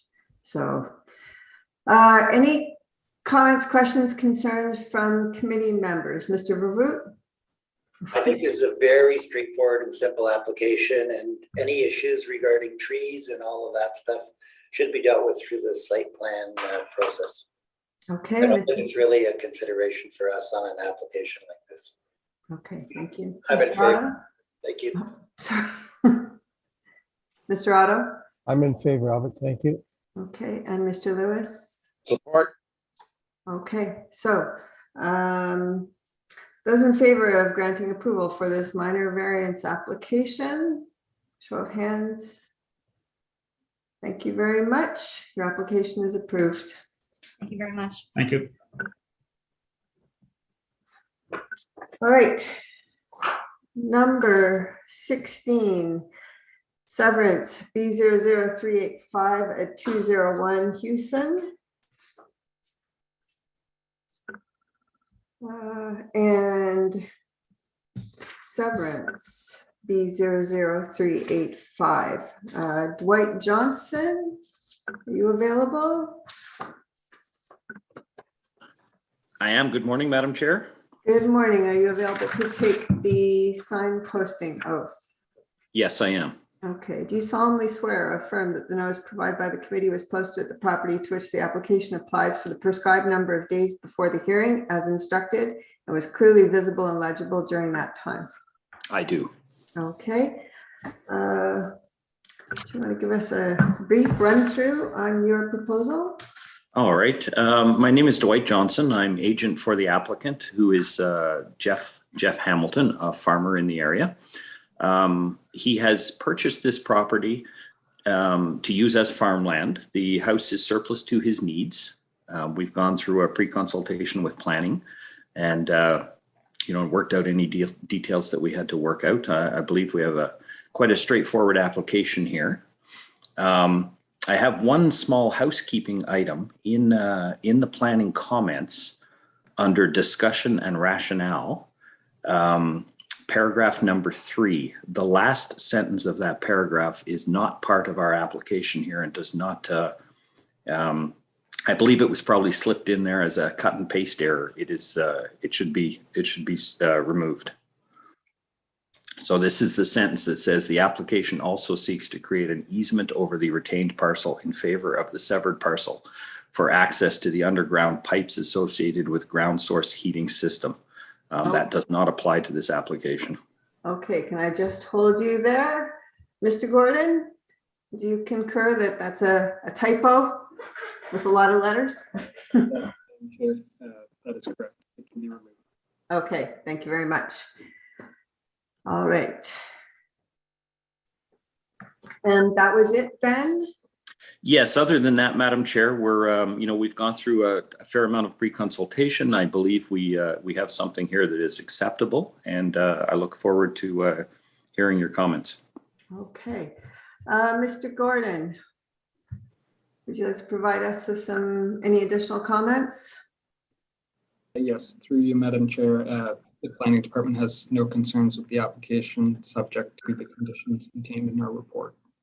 All right, and South Nation is not present here, but they do note that there is some floodplain regulatory area on the site that would require permission from them for any site alteration within that area. Okay, committee members, Mr. Vervoort. I have no concerns with either the consent application or the minor variance application. Okay, Mr. Otto. No concerns, thank you. All right, Mr. Lewis. I'm fine with both. All right, Mr. Johnson, have you seen the 3 conditions that are being requested by the city planning department? I have reviewed those. They are reasonable, and we have no issue with them. All right, then we will move straight on. Those in favor of granting this consent with the noted conditions, show of hands, please. Thank you very much, Mr. Johnson. Your consent is granted, subject to those conditions. Thank you very much, Madam Chair and members. Thank you. And the minor variance as well. Oh, the minor variance as well. I apologize. Thank you.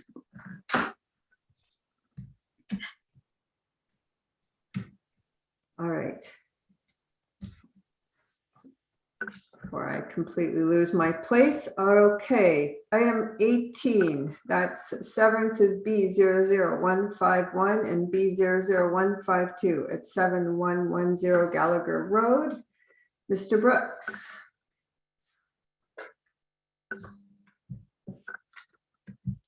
Could you unmute yourself, sir? No. 46 Pierce Road.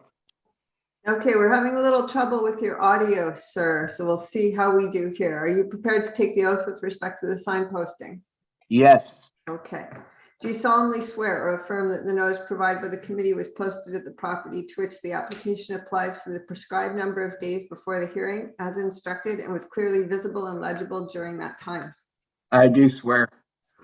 All right, I understand that we've had this application adjourned before. Are you ready to take us through it today? Yes. All right, let's go. Madam Chair, sorry, I think there's amendments on this one as well. There's Thank you. Mr. Brooks, can you confirm these are your final dimensions for file B00151 at 7100 Gallagher Road? Your frontage is 65 meters, your depth 220 meters, resulting in an area of 1.75 hectares. All right, let's have the correction here. The 00151, frontage 65 meters, depth 270 meters, area 1.75 hectares. Okay. Now do the second one. B00152, frontage 65 meters. However, because of the road design, the depth should be 300 meters. That would be the south lot line, would be 300 meters. Curvature of the road. And the area is 1.95 hectares. Okay, thank you very much. Okay. All right, would you like to go ahead with your presentation? So we are looking for 2 residential severances on concession 3, North Part, lot 11, Marlborough. And we have no objections from the city. They don't seem to have any concerns. So that's it. Okay. There we are. Nope, that's not the right one. No, that's not the right one. So you don't have a presentation that the coordinator. No. We'll keep it simple. All right. Planning staff. Thank you through you, Madam Chair. This application has been in twice before in terms of environmental concerns. There's a number of significant environmental features, including provincial significant wetlands at the rear of the property. We do appreciate Mr. Brooks working with the planning department to resolve these issues, which have all been resolved through an acceptable EIS. So as of right now, we have no concerns with the application subject to the requested conditions. All right, thank you very much. There are a number of conditions. Mr. Brooks, have you read through them? Yes, we have, and we have no problems with them, although I do have concerns with road widening, as you well know. Okay. But we can live with them. All right. All right, from our committee members, Mr. Lewis. No problems. I support it. All right, thank you very much. Mr. Otto. Support it. Thank you. Thank you. And Mr. Vervoort, who's keeping me on my toes today. All right. No questions or concerns. Thank you. Okay. I think we're good then. Thank you all. Okay, those in favor of granting this consent with the noted conditions. Show of hands, Mr. Lewis. Thank you. All right. Your consent is granted subject to the conditions. Thank you very much, Mr. Brooks. Thank you.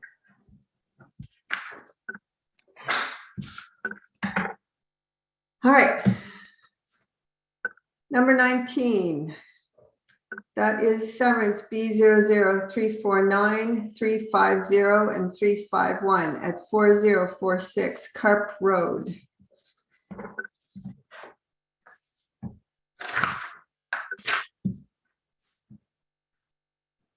Mary Carey. I see a Brian Carey. Could you unmute yourself?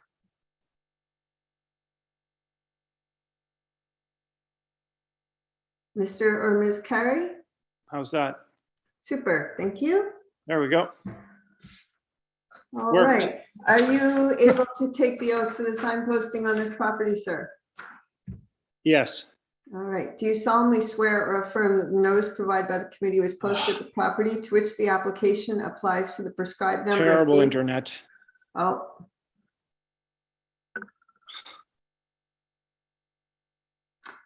It may work better for you if you turn your video off, sir. As long as we can hear you. Okay. Let's try that again. I got to figure. Okay, there we go. Okay. Do you solemnly swear or affirm that the notice provided by the committee was posted at the property to which the application applies for the prescribed number of days before the hearing as instructed and was clearly visible and legible during that time? I swear it was. Okay, thank you very much. Did you have a presentation that you would like to show us with respect to your application? Sorry, Madam Chair, I think there's amendments to these. Oh my gosh. The planning report. Thank you very much. Mr. Carey, if I run through these dimensions, will you be able to confirm them? Yes.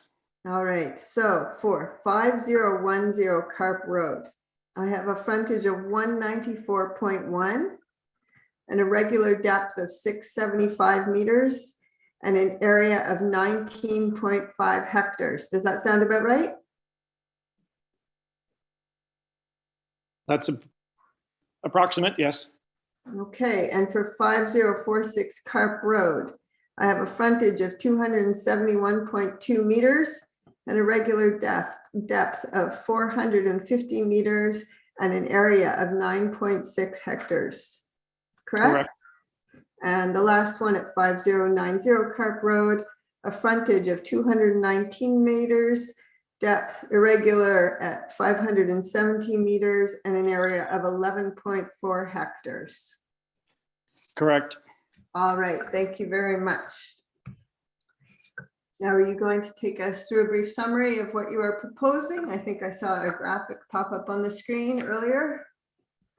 Okay, the intent is to sever the frontage, so the entire frontage of the 93-acre parcel into 3 pieces, which generally conform to the rural area of trying to make it keep the farmland together and make them reasonable farming parcels.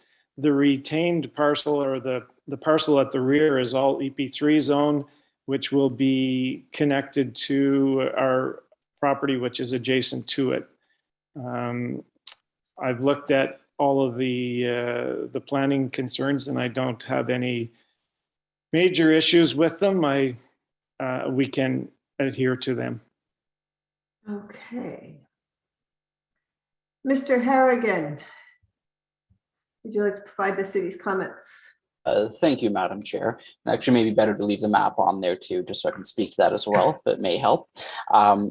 So the planning department notes that this is the rural natural features area and does have significant wetlands at the back of the area there as well too.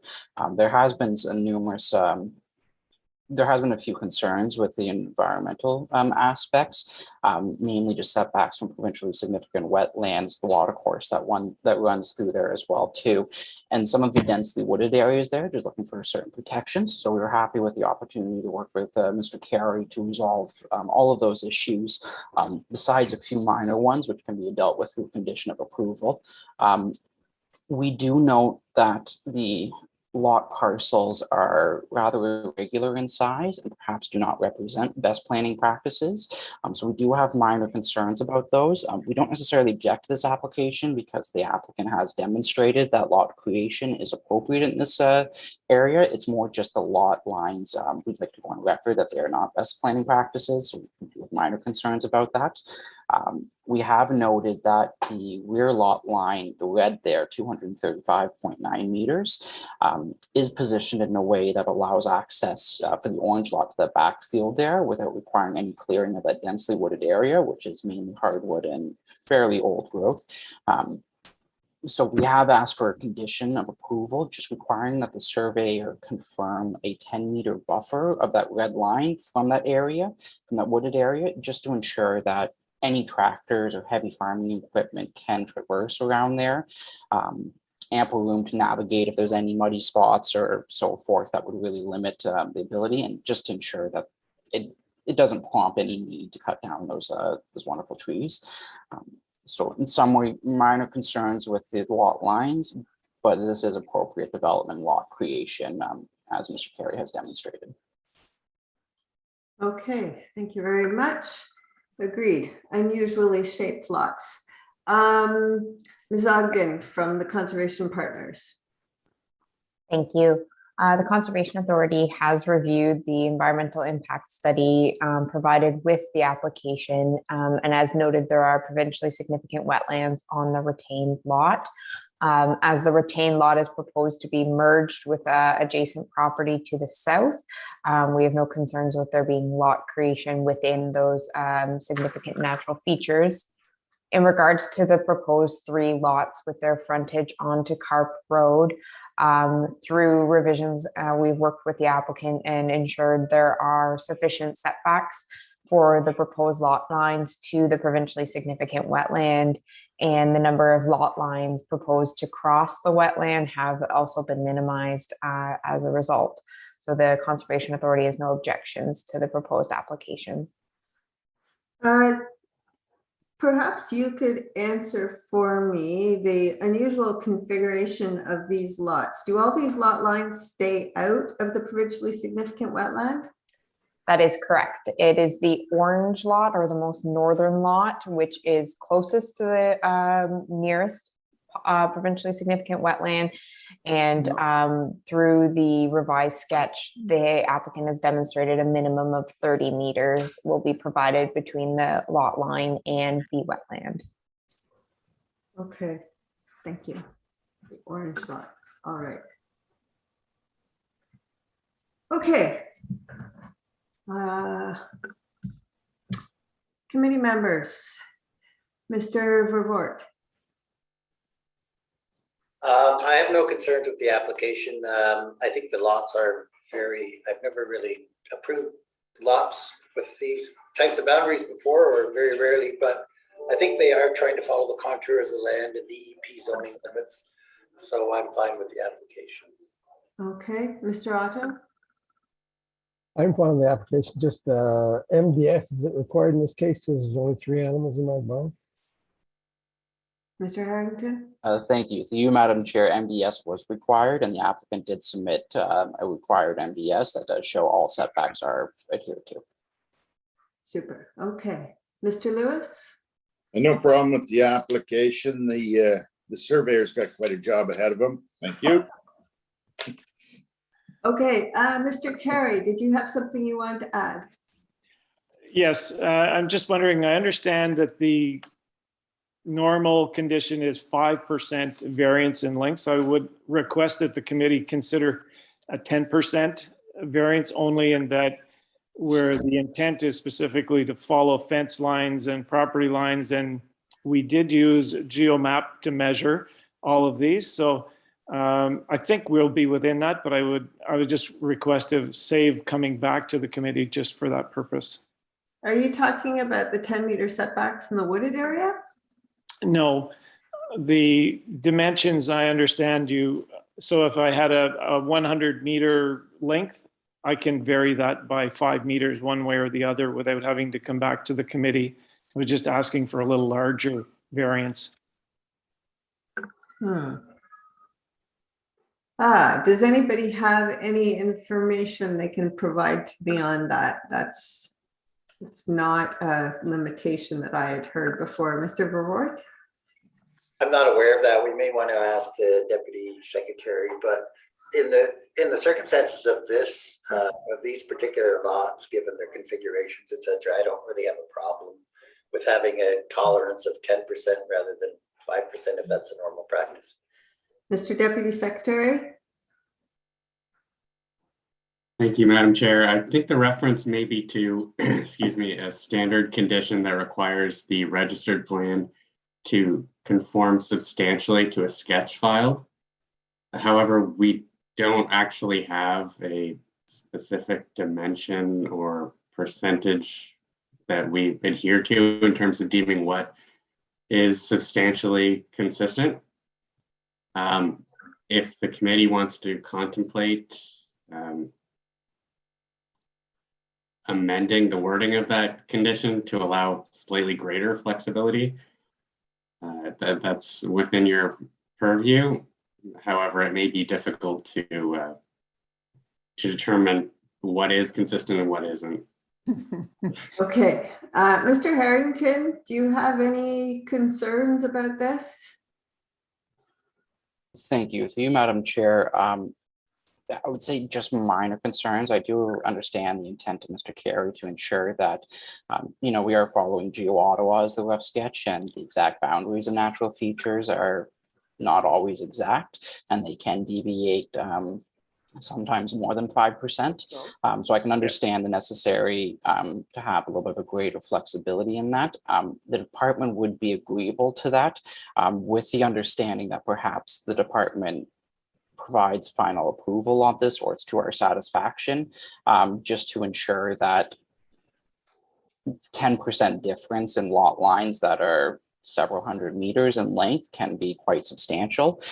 So we would ask that maybe the department has, it is to our satisfaction, just so that we can ensure these natural features are protected exactly as was intended in the report through the application and was reflected in our report. That would be adding another condition. I'm wondering if maybe what needs to happen here is Mr. Carey, if you need to communicate clearly to your surveyor what the expectations are and have them communicate, Mr. Harrington, you'd be the one clearing most of these conditions anyways, correct? Through you, Madam Chair, that is correct. Yeah, I think that the measurement number is going to be difficult to measure from where on all of these lines. Mr. Carey, I don't think that you're going to have problems. I don't think that 5% is a real number. As far as I know, that's the first we've heard of it. I'm not really inclined to add anything to the conditions, on the understanding that when you have the property surveyed out, that you make sure your surveyor has Mr. Harrington's contact information. Is that satisfactory to you both? Yes, that's fine. Mr. Harrington? Through you, Madam Chair, that is satisfactory. Okay. So there are a set of conditions, Mr. Carey, 5 of them. Have you given it an opportunity to read through them? I have. Oh, wait, no, I'm sorry. There's 7 of them, actually. You have? You're good with that? 10 pages, yes. Okay. Pardon me, Madam Chair, there Yeah. should be 8 of them. 7 conditions related to the lot creation and 1 of them related to the lot line adjustment. Okay.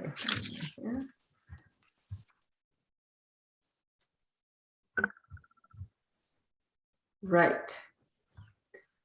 The committee did have a discussion earlier about these conditions relating to consolidation. But there is a specific condition recommended by city staff that I believe satisfies the issues that we were discussing earlier. Do any of the committee members have concerns with this final condition relating to lot line adjustment? No, we're good. Okay. All right, those in favor of granting this consent with the noted conditions. Show of hands, please. Thank you very much. Mr. Carey, your application is granted subject to the conditions. Thank you. Now, we still have the request for a change of conditions to address.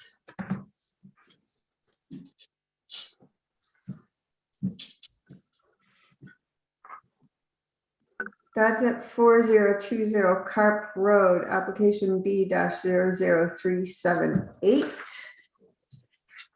I think that we should have Mark Arbeek, Everett Craig, Brian Craig available to us. There we go. All right. Now, I don't think we need to take a sworn oath for this. There is no sign posting. So which one would one of you, Mr. Arbeek, can you speak up, take your mute off?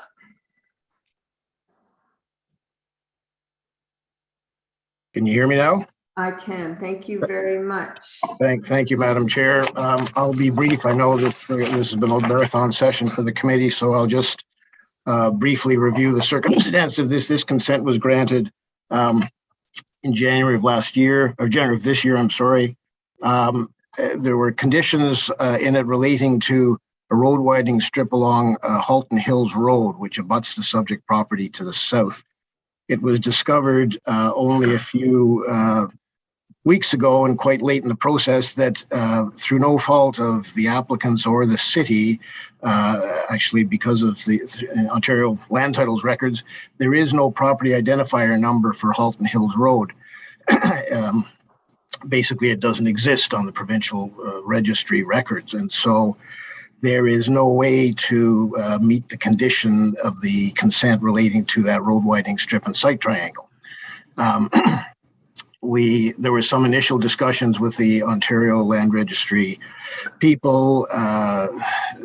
They have been unproductive so far, but we're hopeful that they'll come around. But in any case, I understand that I think the city, I don't know if the committee has it before them, the city has recognized that problem and agreed, I believe, to delete that condition relating to Holland Hills Road with the proviso that the applicants cooperate with the city in establishing a PIN for that road in future. And of course, the applicants are perfectly happy to do so.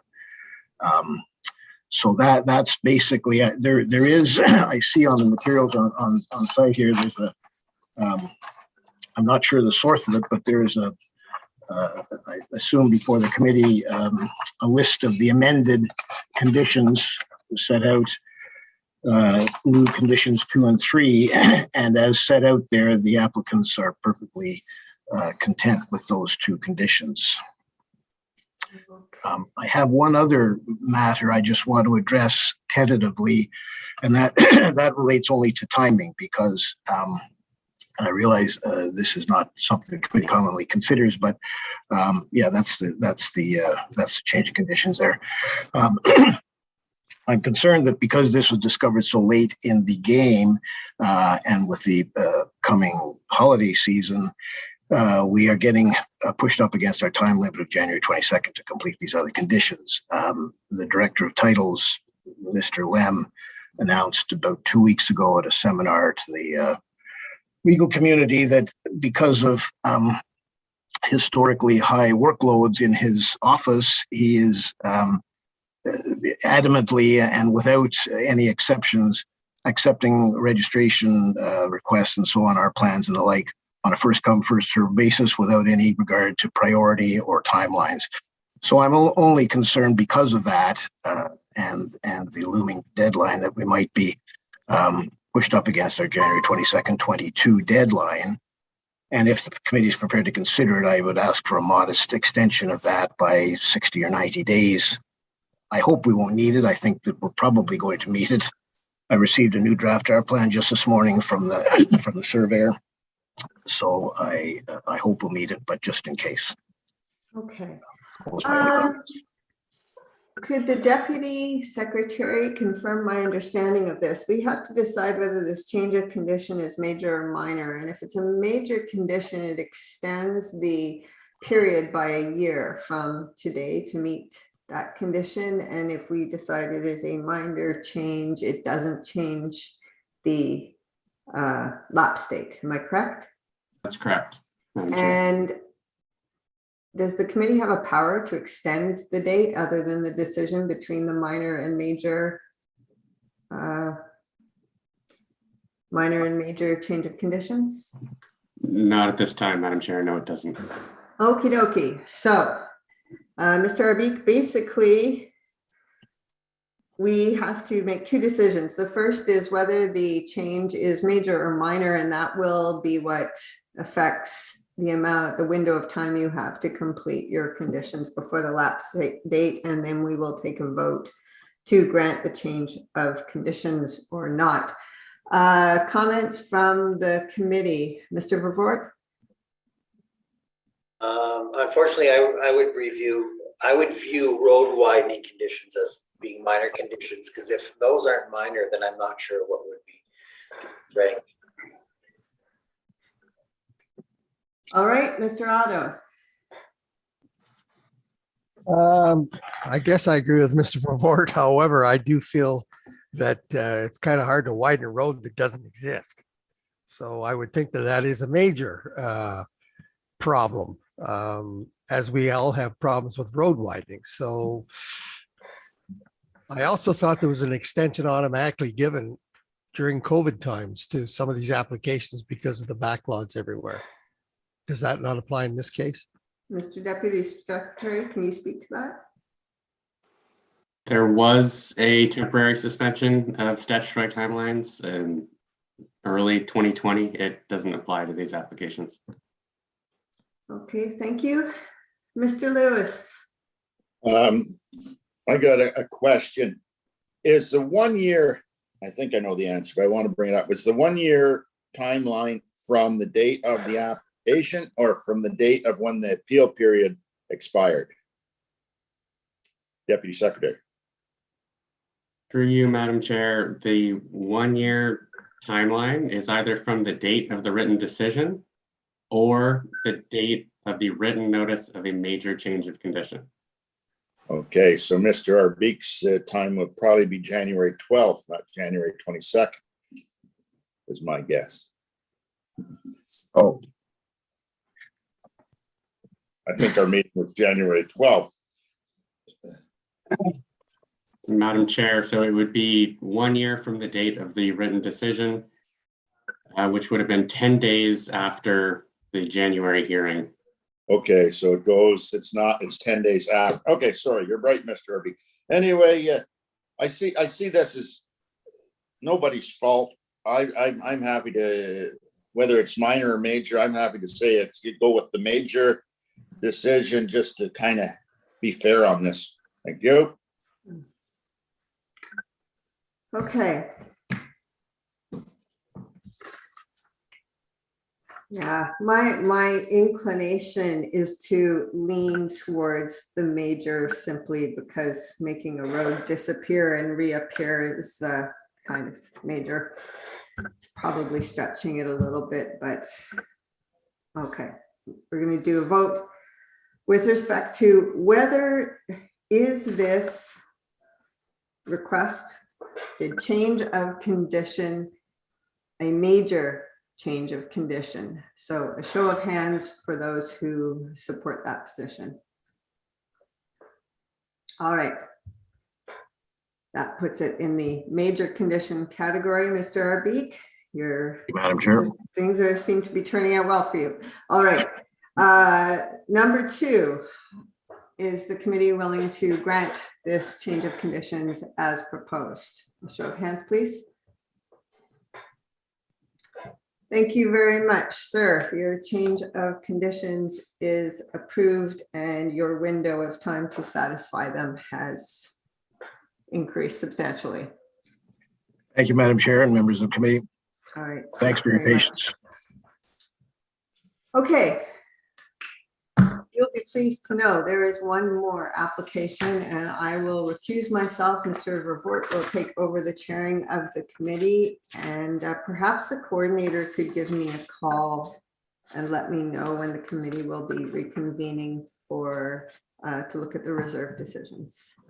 All right. Thank you. Thank you, Madam Chair. So the last application on our agenda today is an application for a minor variance concerning the property at 152 Loreka Court in Stittsville, agenda item number 3. And I believe that Tamara Nahal from FOTEN is the agent on file. Hi there. Yes, I am. Good morning or good afternoon. I think. Good afternoon. Good afternoon. So are you able to take the oath concerning the sign posting on the property? Yes, I am. Okay. I don't actually have the wording here. I should have had it handy, but do you confirm that the sign notifying the public of the application before us was posted within the prescribed time limits and was visible throughout the period of its posting? Yes, I do confirm this to be true. Thank you. So I think we're aware of what's going on here. It's a deck that's to be added to the side of the property with an access ramp as well. Is that correct? The deck is proposed for the rear of the property. There is a path, a paved path that goes around the side of the property. And then there is a ramp and deck, but that's all fully within the rear yard. Okay. And is there anything else that you want to add? It seems fairly straightforward to me, and your report's comprehensive. I don't really see any issue with it. Anything else you want to add to your presentation? Thank you, Chair. No, if I understand this has been quite the lengthy meeting, so I'm happy just to take questions. If there are any questions specifically, I can answer them perhaps with the presentation, but I'm happy to just take questions for now if that's useful. Okay, thank you. And maybe we'll hear from conservation partners. I don't believe Mississippi Valley has any concerns with this application. Is Miss Ogden still here, or has she left? I think she's left. Okay. And we'll maybe hear from Mr. Gordon from the planning department. Yes, thank you, Mr. Chair. Planning has no concerns with the application, subject to the comments in our report. Okay. Any questions, Mr. Otto, or comments? No, it's straightforward. Thank you. Okay. Any questions or comments, Mr. Lewis? I think you're muted, Mr. Lewis. Sorry about that. No, good to go on this one. Okay. Thank you, Ms. Nahal, for hanging in there with us. I think we're good to go on this one. So I would ask for approval of the application. All those in favor? So the application is approved. Thank you very much. Thank you very much as well. So I believe that concludes all of the items on our agenda. So